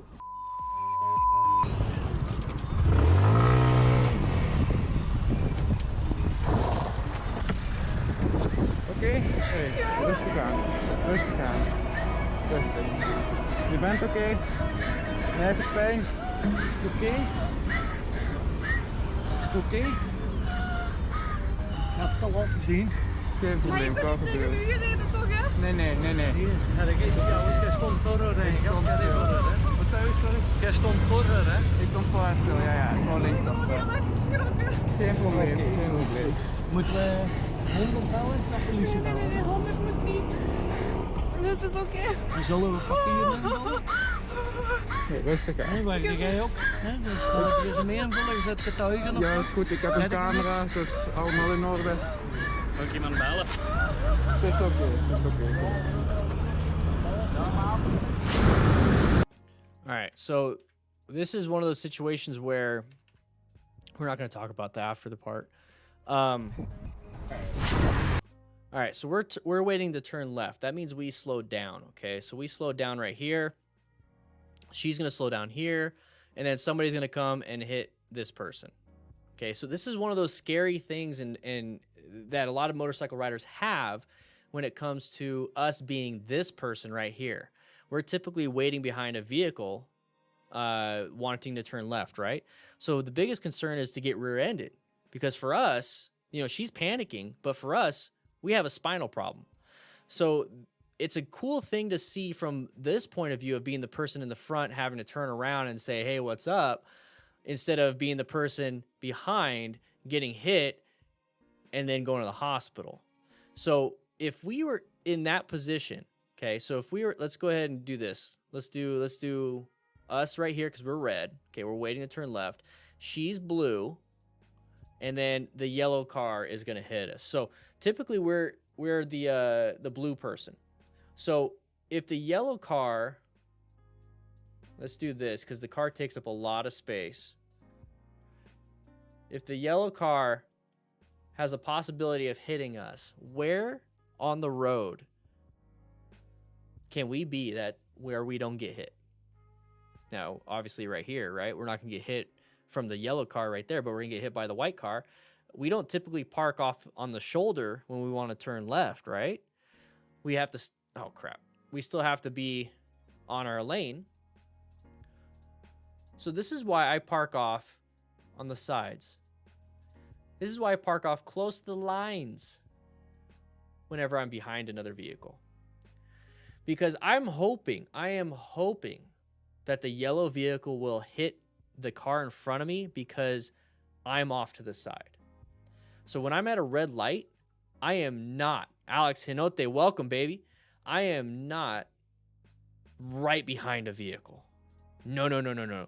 Do not go right behind the vehicle and park and sit there and wait, because you don't know if the car behind you is slowing down or not. And you won't have enough time to jump out of the way. Move off to the sides. of the lane that you're in. You do not want to be where this vehicle, this yellow vehicle could hit you. So let's watch it a little bit more. So we're right here. We're slowing down and stopping. The white car, the one with the woman in it, is slowing down and stopping too. The person behind them doesn't have enough reaction, total stopping distance to stop. And that's what happened. She got hit because she slowed down for us. He couldn't slow down in time, and he hit her.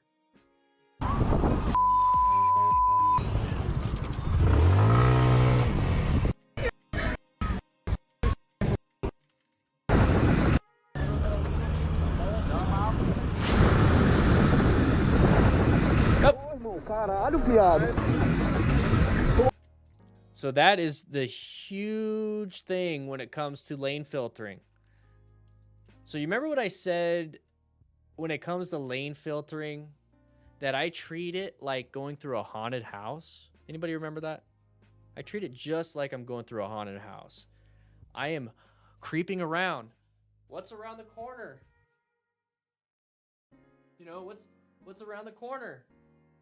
I'm constantly treating it like there's a scary clown with a chainsaw just waiting around that corner. So when that's the case and you're a little paranoid, a little scared when you're in a haunted house or like in a corn maze or whatever, and you have, you know, things that can jump out at you, are you running? Like, are you hauling ass through a haunted house? You might be hauling ass to get out, but are you trying to finish the maze in the haunted house by like running as fast as you can? You know, are you doing that? No, you're more concerned. You're a little paranoid. You're creeping around, and then when you get back to the parking lot or into an open area, you're walking normal. Okay, that's how I want you to treat lane filtering. That's how I want you to treat anything when you're riding. When it comes to low visibility, low line of sight, you can't see, so slow it down. When you can see, go ahead and go up to the speed limit. So that's what I want you to do in this situation. So in this situation, it's orange stage. Orange stage is that moment where you're like, oh, I should probably slow it down a little bit. Oh, I should probably prepare myself a little bit. Oh, I should cover those brakes. Orange stage is like going through a haunted house. Yellow stage is when you get into an open area and you feel more comfortable. Red stage is when you have to do something, emergency braking or punching the clown in the nose because he scared you a little too much. That is what you should be doing in red stage. Brown stage is when you just panic and you stop there and the dude's chasing you and you shit yourself. That's pretty much what brown stage is. In this situation, you can't see anything around this bus. You cannot see anything. Now, are you expecting a clown to jump out? No, you're not expecting a clown to jump out. But what I'm more concerned about when it comes to stuff like this is a car switching lanes or the bus scooting a little bit more over, or you know this is an intersection, so pedestrians, yeah, but I didn't expect a pedestrian to come out right here. So these are all things where you still should be in orange stage and prepped and ready for anything. You want to reduce your total reaction time when it comes to anything like this. Now, our perception, we have to perceive the hazard in the first place, but let's reduce the amount of time it takes to apply those brakes. Let's reduce the amount of time it takes to start searching for hazards and threats. And that's what orange stage is. You are ready already before seeing anything. You just realize you're in a hazardous situation. So now you got to be on high alert. So let's go ahead and cover those brakes. Let's cover that clutch. Let's get ready with our right foot over that rear brake too. So let's apply both front and rear brake just in case. Let's find our escape paths. Let's maybe slow it down a little bit because I don't like my total stopping distance right now. So let's just go ahead and roll off the throttle a little bit, but still cover those brakes and cover that clutch so I don't stall. Now, if anything comes out at us, I'm not having to reach for things. I just squeeze. So I reduce that 1 second perception. I reduce that 1 second reaction to about half a second perception to maybe half a second reaction. Guess what? It takes you now 1 second to perceive and react versus 2 seconds to perceive and react. Now we still have to worry about total stopping distance. So if we were originally just doing the 1 second, and now we're still going the let's say 25 miles an hour through here. Let's say 15. It's 15 miles an hour through here. Now I got to stop within 15 miles an hour, whatever that can allow me to stop in. But since I'm in orange stage, I went down to 12 miles an hour, maybe 10. So now I have half a second, only 10 miles an hour total stopping distance. versus 1 second, 1 second, 15 miles an hour total stopping distance. That little bit probably will save your life. Who here, write in the chat if you've been in this situation. I get a lot of comments saying that that specific tip has saved their life in a certain situation. I would love to hear your guys' comments and thoughts in the comments after this, and then also in the chat. But that is how I do things. And then once I get out of this, I get out of that red or orange stage, I go back into yellow. So now I go the speed limit. Now I put my hands back on the handlebars. I'm not covering anything, and I go about my day. That is what I want you guys to do. Modulate. Go into orange stage, get out of orange stage. Go into orange stage, get out of orange stage. Go into orange stage, get out of orange stage. That's it.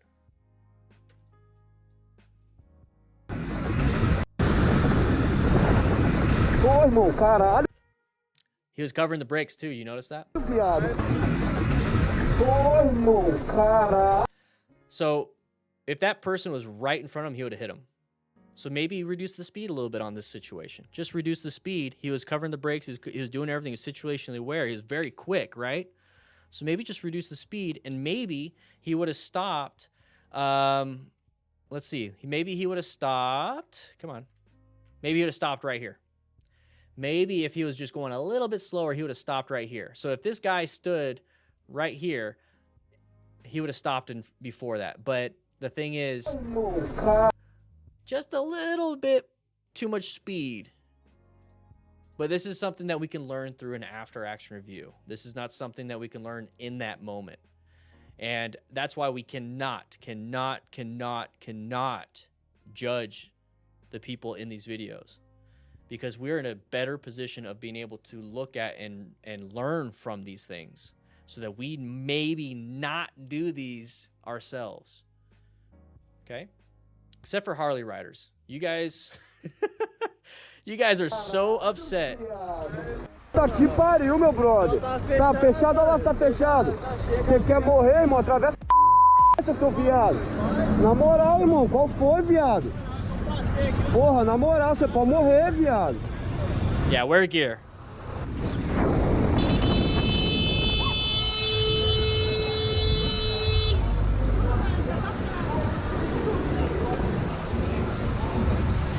This is 99 lives, by the way. Good stuff. If you're watching this, man, I love your content. Oh!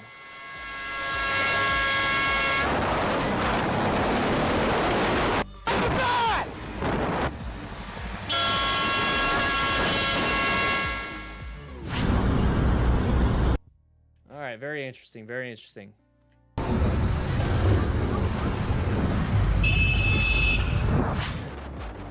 So right now we're currently in their blind spot, but when the guy actually shifts over to us, we were side by side. So there's really no excuse for the driver in this vehicle to not just look right real quick. Because if that driver was just even looking at their side mirror on the right side, they should have seen us. But why did they not?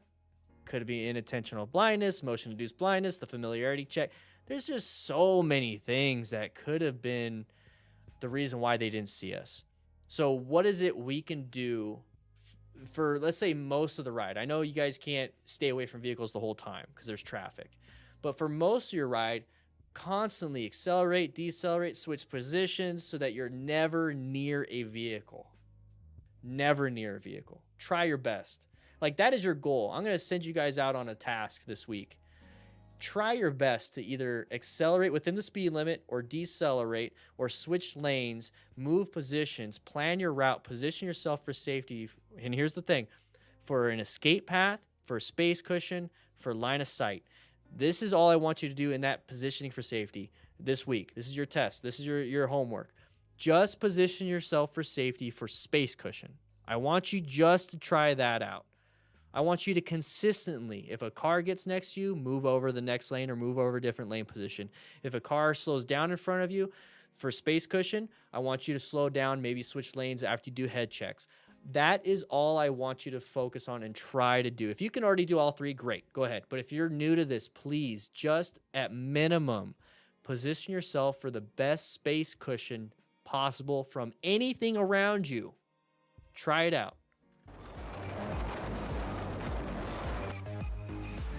So this is, it's like, why did he not see us?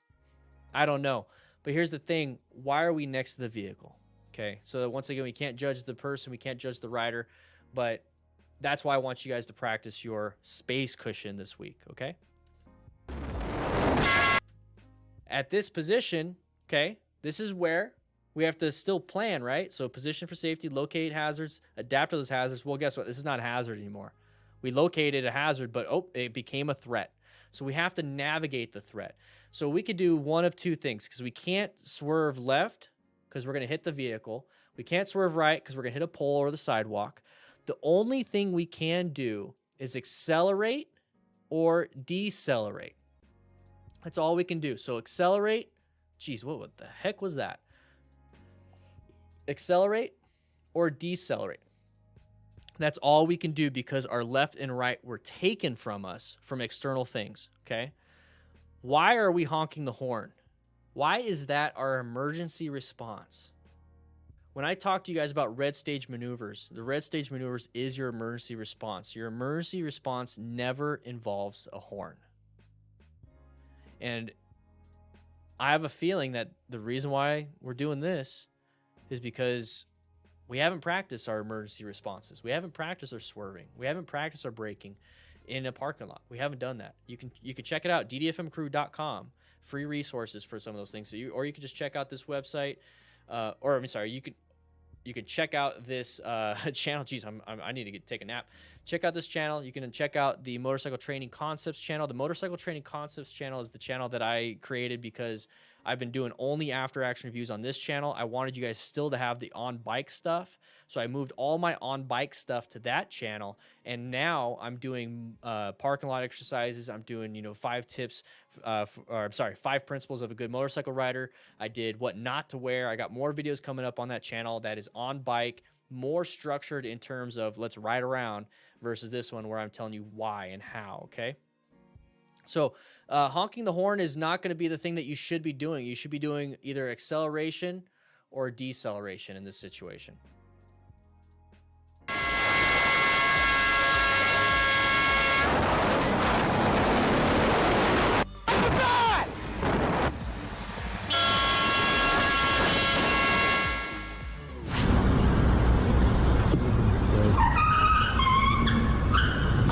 Oh. Tá que pariu. Peraí, mano, passa pra mim. Let's just enjoy the rest. If something comes out and grabs my attention, I'll talk about it. But let's just enjoy the rest, guys. Caraca.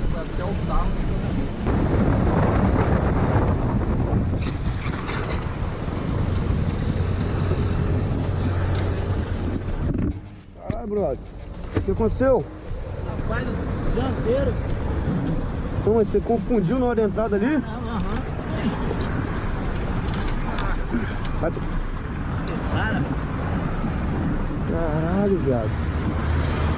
Quebrou alguma coisa? Só um pouquinho.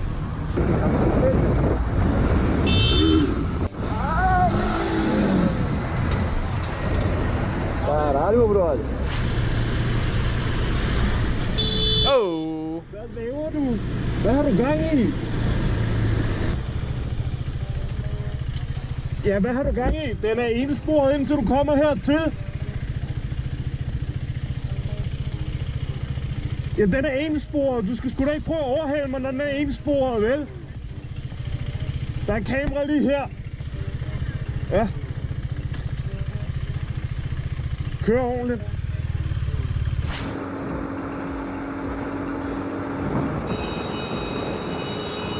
A lot of people cutting other people off.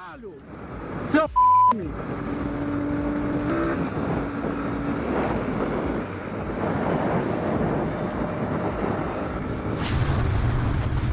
It was at this moment that he knew. He f***ed up.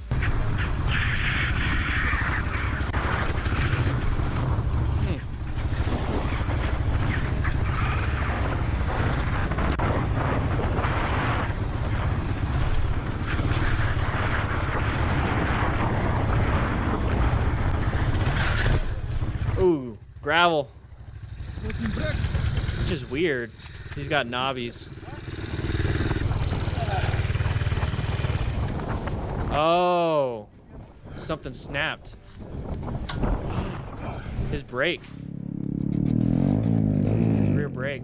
Oh. Oh, sleeveless shirt, dude. You alright? Side of the vehicle is gonna probably be a problem here. There it is. Oh. You see what I mean? You see what I mean when it comes to that? A vehicle just came out of there. Now, I don't know what the road laws are, and it seems like it's like a yield for everybody. But this guy came out, and it's like, that's the clown that came out. And it's like, hey, I'm here. And it's like, we have this wall. And for me, it's like, I don't know what's behind it. I don't know what's behind this wall. So I'm going to be a little extra careful and be like, what's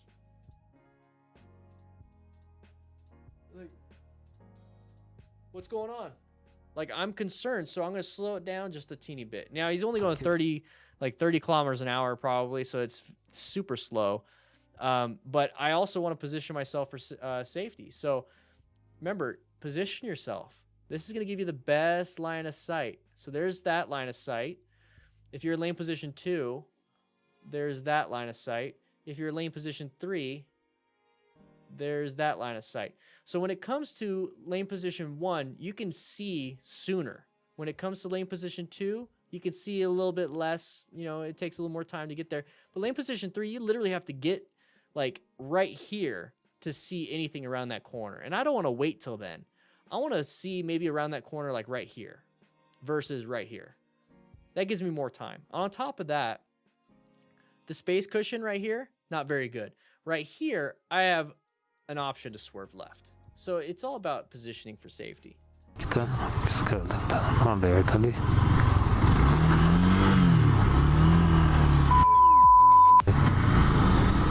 paid attention though. Boxed in. There it is. Roll off the throttle. Roll off the throttle. Not a non-issue. Non-issue. Honestly, just hurt yourself. Just break your own hand. Whatever. Non-issue. Non-issue.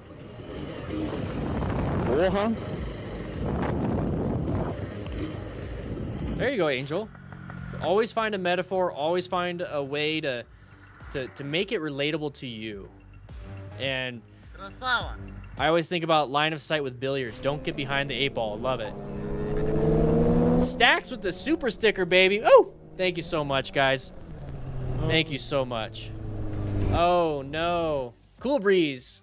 This guy seems to catch a lot of people. He lets me use a lot of his footage, though, so I really like him. You guys should give him a subscribe if you want to see some crashes all the time.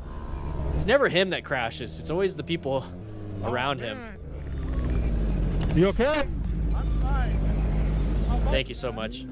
The longest toe strap. Bring your longest toe strap. Oh, no. We saw dust, and I'm all like, did somebody go down? I gotta get my bike out. Oh, shit. Alan, you click that join button or click that link that I just posted in the chat. Thank you, man. I appreciate it. They're both texting, and their baby's in the car. So that's for today. At least this one's not actively moving down the road. We'll see if they continue when they're actively moving. Let's see, it's green. You gonna keep texting? You gonna put it down? You're not. You're not putting it down. Oh, wow. Wow, he's moving with his cell phone, with the baby in the car. Oh man, I really want to talk to this one. Tell him it makes great video. Oh, and he's not even in his lane. Wow. Yeah, we saw a lot of these. I did an AAR on this one. This is a newer 16th. This is the 16th. This was yesterday. But some of these are older, but I like 99 Lives, guys. I just like his content. He makes it clean. Like, here's the thing. Look how clean. I'm going to take me off. I'm going to take that off. I'm going to take that off. Look how clean it looks. You know, he you know, his thing on the bottom left, and then he has, you know, the name of the person on the bottom right. Very clean. I like what he does. It allows me to pretty much use the full real estate of his thing. And Alan Gonzalez, baby, you got a mustache. You looking good today.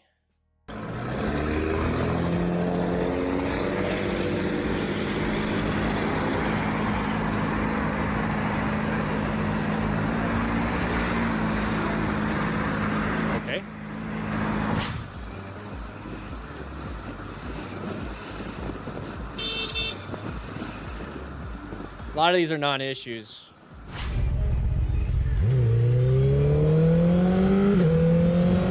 Just because it's great. Hey, Schmeat. Little Schmeat.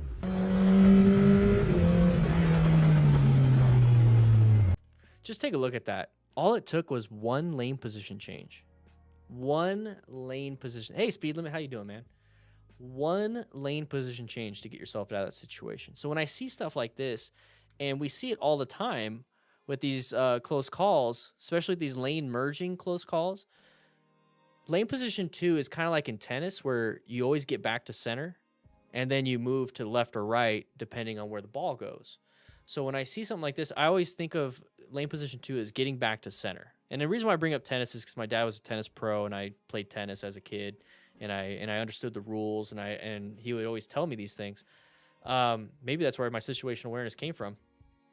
So getting back to center, getting back to lane position 2 all the time is going to give you the best options for left or right. In case something comes out at you on the right side, you can move to the left. If something comes out at you from the left side, you can move out to the right. So moving back to center all the time is actually very good. But the thing is, when you see that there's going to be somebody coming from the right, why are we waiting to the last second to move from center, right? Why are we moving? Two-wheel therapy again, baby. Woo! Real talk. I love it.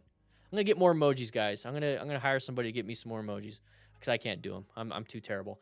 So when I see the side of the vehicle, I'm not going to stay in center until it's on my ass. What I'm going to do is I'm going to go ahead and just preemptively move a little bit to the left. I'm just going to move from lane position 2 to lane position 1. And that's like in tennis where the ball goes to the left, I'm going to the left. Well, in this one, the ball's on the right, the threat's on the right. I got to get away from it, and I'm going to move to the left. But I got to stay within the court. I got to stay within the lane. So what I'm going to do is I'm just going to move a little bit to the left, and if the guy still keeps coming out and still keeps wanting to do stuff, now I move even further left. But I'm going to preemptively get myself in that situation. I'm really going to move right now instead of like this, instead of like right there. I want to do it way ahead of time because I see the car. I see the car here. I'm going to move left right now. I'm not going to wait. I'm going to move left right now. That's what I want you guys to do. I don't want you guys to wait till the last second and have to rely on completely your fundamental skill of swerving. Okay, I don't want you to rely on that completely. I want you to rely on your brain. Your brain's a lot better than your body, trust me. You guys are a lot smarter. Alpha Canis, welcome, baby. I want you to move over. Okay, situationally aware. That's why we're being smart riders. Situationally, or seeking out, recognizing hazardous situations, maintaining your fundamental skills, acquiring personal protective equipment, and utilizing it. Rescuing other riders with medical training, teaching and mentoring other riders. Part of this is being situationally aware. Okay, the S, seek out, situational aware. I want you to use your brains to prepare yourself to use your fundamental skills. Romer. This is all with love, baby. You know what I mean? Know what I mean? Know what I mean? A little tennis? Okay. Anyways. 40 love.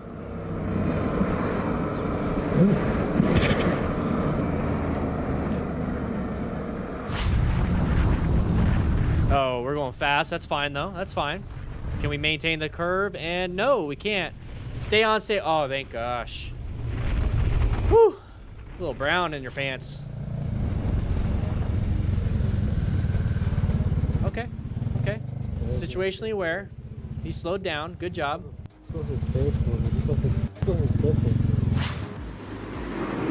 Oh, went so wide.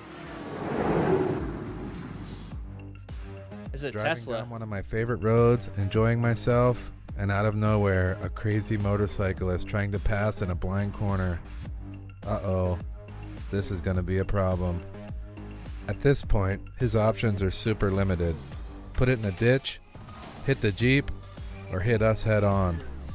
The autopilot responded well. It alerted, slowed down the vehicle, giving this guy an opportunity to put it in the ditch.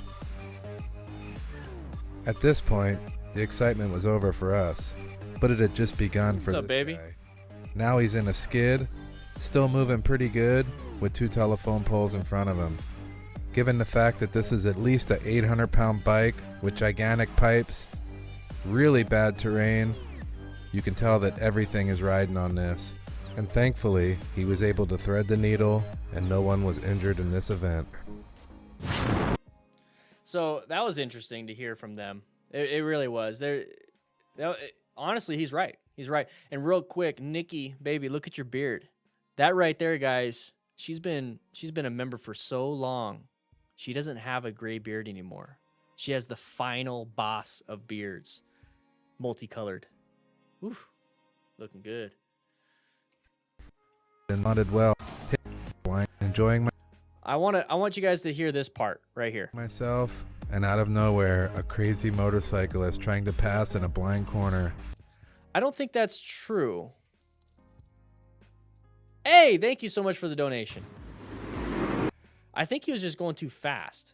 I think he was going too fast in the corner. Maybe he was passing. I don't know. Okay, I'll give him that. Let's say he's passing. That doesn't look like he's passing right there. Doesn't look like he's passing.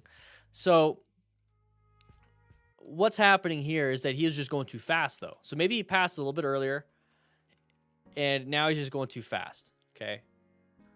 Bad option. Put himself in that situation. Okay, cool. What I want you to hear is this next part coming up. Road, a blind corner. Uh-oh, this is gonna be a problem. At this point, his option. So at this point, his options. I don't like hearing that. He's right, though. I don't like hearing at this point his options are. And this is what typically motorcycle riders frickin' say all the time. Is that, you know what? I had nothing I could have done. There was nothing. I was going to, like, the road just curved on me. The cars came out of nowhere. The only options I had were to layer down or go off the road or crash into the vehicle. These are the only options I had. It's like, no, you had options not to pass the Jeep in the first place. You had options to slow down before going into the turn. You knew this turn was coming up. You knew all these different things. You didn't do slow look, press, and roll. You didn't know anything about trail braking because you didn't even know what slow look, press, and roll was. The thing is, this right now is the only options you have. You had options prior to this that you could have done that would have prevented you from ever having to make these choices. Your previous choices led up to this. I don't like the idea of people blaming others because this right here happened because you put yourself in this situation. Yes, your only options are what he's going to say right now. Options are super limited. Put it in a ditch, hit the Jeep, or hit us head on. Those are his only 3 options. Yeah, so what do you do? And this is where I get a lot of questions. Well, what do you do in this situation? Well, don't put yourself in this situation in the first place. This right here is not what anybody teaches you. Any motorcycle school does not teach you what to do in this situation other than straighten it up and brake. And they're like, well, that's all you need to know.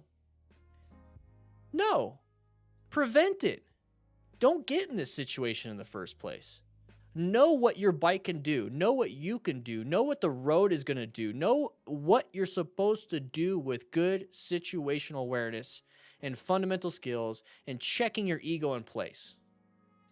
I don't like the excuse that this is all I could have done. I do not like it. And it's frustrating.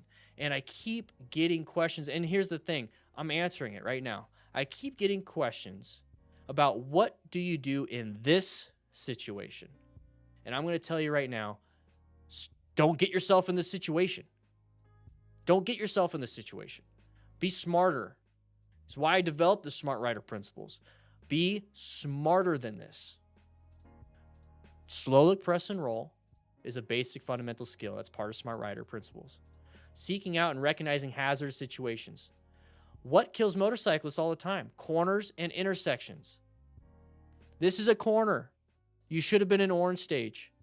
You should have recognized that this is a hazardous situation. You should have modulated your speed. You should have chosen not to pass the vehicle until it was a straightaway and when it was safe. It's a double yellow for a reason.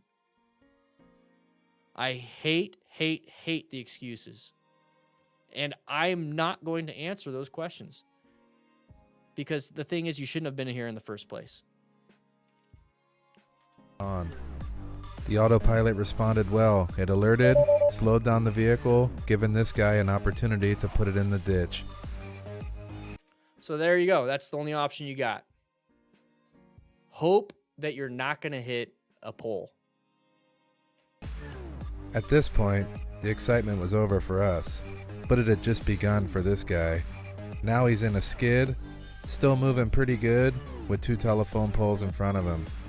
Given the fact that this is at least an 800-pound bike with gigantic pipes, really bad terrain, you can tell that everything is riding on this. And thankfully, he was able to thread the needle and no one was injured in this event.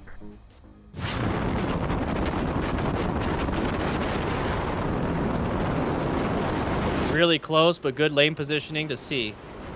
Just wait. Just wait until they switch lanes.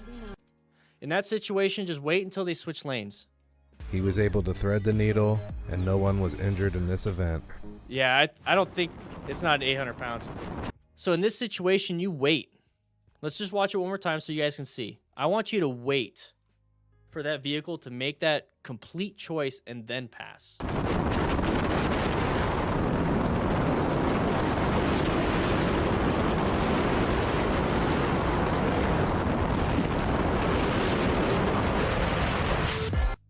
So right there is what I want to talk about. All right, so we're going down this road. We have right now bad line of sight because we're in a bad spot. Okay, lane position 2. Remember what I said, you want to get to center, but you also want to position yourself for space cushion, escape routes, and then also for good line of sight. That's part of the planning method, position yourself for safety. So lane position 2, this is all you can see. You can't see around the vehicle at all because of where you're at. So lane position 1, which we're going to go into real soon, is that you can all of a sudden see around the vehicle. Now, why would this person want to switch lanes? More than likely, this person wants to go and turn right at some point up ahead. Now, what's going to prevent him from switching that lane?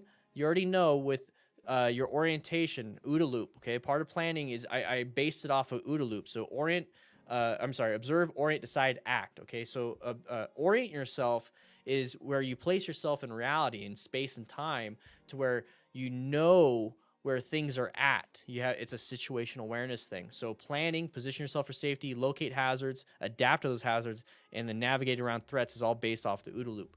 So the thing is, you know that the vehicle's there, you know this guy's turning right, and you know now why he might not want to stay there or go there. It's like this weird situation. It's like, why are you switching to a lane that possibly is going slower and there's a car right in front of you? The only explanation I can have for that is he wants to turn right at some point. So I'm just going to sit back and wait. Now you could see. See? It's all about positioning yourself for safety. Lane position 1. What is that? 2, 3. Lane position 1 is going to give you the best line of sight right now because this guy is blocking lane position 2 and 3's line of sight. So lane position 1, now that you see it, gives you the best, vision? It's going to give you the best, it's not space cushion because we're still the same distance from the car, but if you think about it, if you just accelerate like he's going to do, you're going to go through that little gap. You're going to brake, and if you brake and then you stop way in front of the vehicle, well, guess what? You're in front of the vehicle. So your total stopping distance is however you feel like stopping. Your escape path, you do have a small shoulder.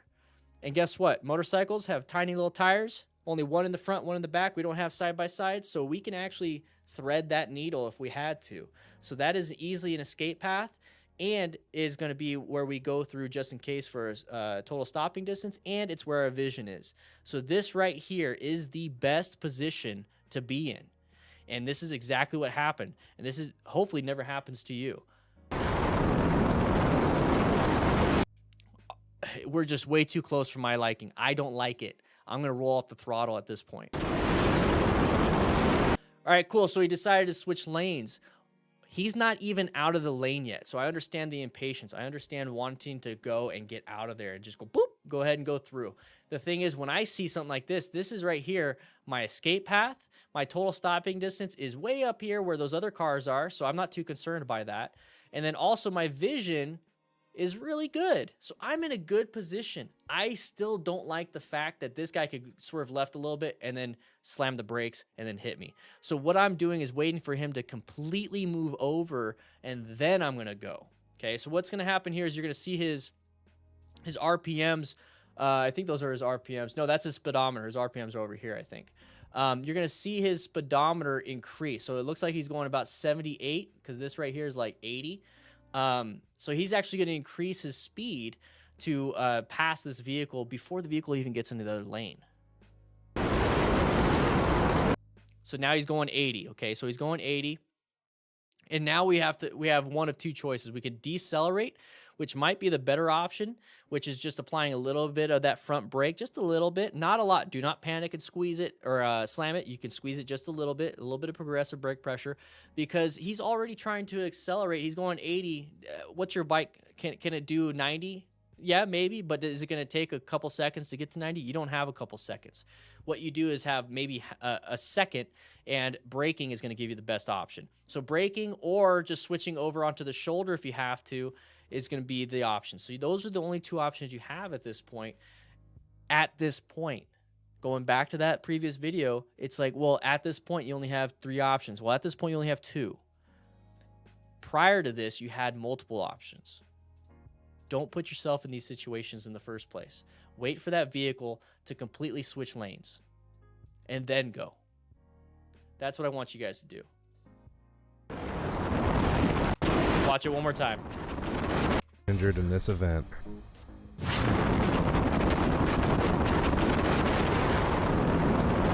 Just wait. Just wait.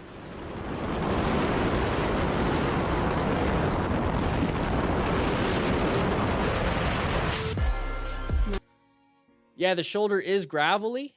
That's a good question. That's a great question. So it's like, if you don't want to use the shoulder because it has gravel, now you have multiple factors of possibly crashing because you lost traction. Well, then let's stay on the road. How do we get to the point where we're staying on the road? How do we get to the point to we're staying here so that we never have to touch that shoulder? Why would we ever touch the shoulder? It's an emergency. So I'd rather take partial gravel at 80 miles an hour over crashing into the back of this vehicle. But what I want to do is stay here. I want to stay on the road. So how about I just increase my space cushion? I increase my space cushion. That's my sign for space cushion. I want to increase that. I want to increase that. Now, I also want to have the best line of sight. Now, when he gets closer, now he's in lane position 1. Here's 2 and 3. So the best line of sight is right here. The best escape path at this moment is there. Your total stopping distance is huge. So you have all of this right here. So I want to be in lane position 1. I never want to go over here unless I have to. That's the case. So if I have to, I will. But I'm going to not put myself in that situation by maintaining the space cushion. Okay? Speed limit. Sushi night for Dan and Nikki. We're actually talking about takeout tomorrow, and she brought up sushi. Speed limit. You're absolutely amazing. Thank you so much. And it's actually at the end of the stream, the end of the class. That was a great question. I was not putting you... Romer, I was not putting you out or anything. I was just using that as a launching point for a discussion point, because here's the thing. That's what I love about the chat, and that's what I love about you guys in the DDFM crew. Romer, I love your tennis. I love everything you were saying. Thank you for participating so much. It does mean a lot. But yeah, I don't want to put myself in there. I'd rather just maintain here. So thank you for allowing me, because it seems like I might have forgot that during the conversation. Thank you, thank you, thank you, thank you. Really do appreciate it. Really do. Now, Awesome. Awesome. Awesome. Guys, join the Discord. It is absolutely free. Join the Discord. I will be seeing you this week. I'll be making more and more and more of, this is the crew lounge, by the way. I'll be making more of those. Oh, they got rid of my favorites. I forgot. Let's see. I love the Carlton. I'll be making more of these highlights. So if you missed this live stream, I'll probably pull out maybe 5 to 8, maybe 10 highlights so that during the week you won't miss out on today's education. And that's what I really like about doing the highlights, is that you guys won't miss out, because I'm going to go back and edit them and make them a little bit better, so that way you guys can have the knowledge. I cut out all the dead space. I cut out all of the parts where I talk to the chat. That way it's just straight up, here you go, here's the information, 2 minutes in, boom, boom, done, go on with your day. Oh, there's another one that came out today. I'll watch that too. So make sure you subscribe, make sure you hit that join button, make sure you hit that notification button, because more videos will be coming out. Also, make sure you join, or I'm sorry, not join, but subscribe to the second channel, Motorcycle Training Concepts. Click that link right there. Two Wheel Therapy, thank you, buddy. I appreciate it. You've been on a roll today. This is the Discord. It is free. If you are a YouTube member, if you are on Patreon, whatever it is, sync up your YouTube and Discord. That way you can get into this lounge. Now we're going to hop into the regular lounge, and I'm going to say hi to the regular lounge right here with, let's see. I'll do that. This is the regular lounge. Oh, what? It's not going to show up. It's not going to show up. There you go. Aww. That's so stupid. This is the regular lounge. You can when you join, you hop in there. All right, guys, I got to get going. I'm going to have a nice walk with my doggo.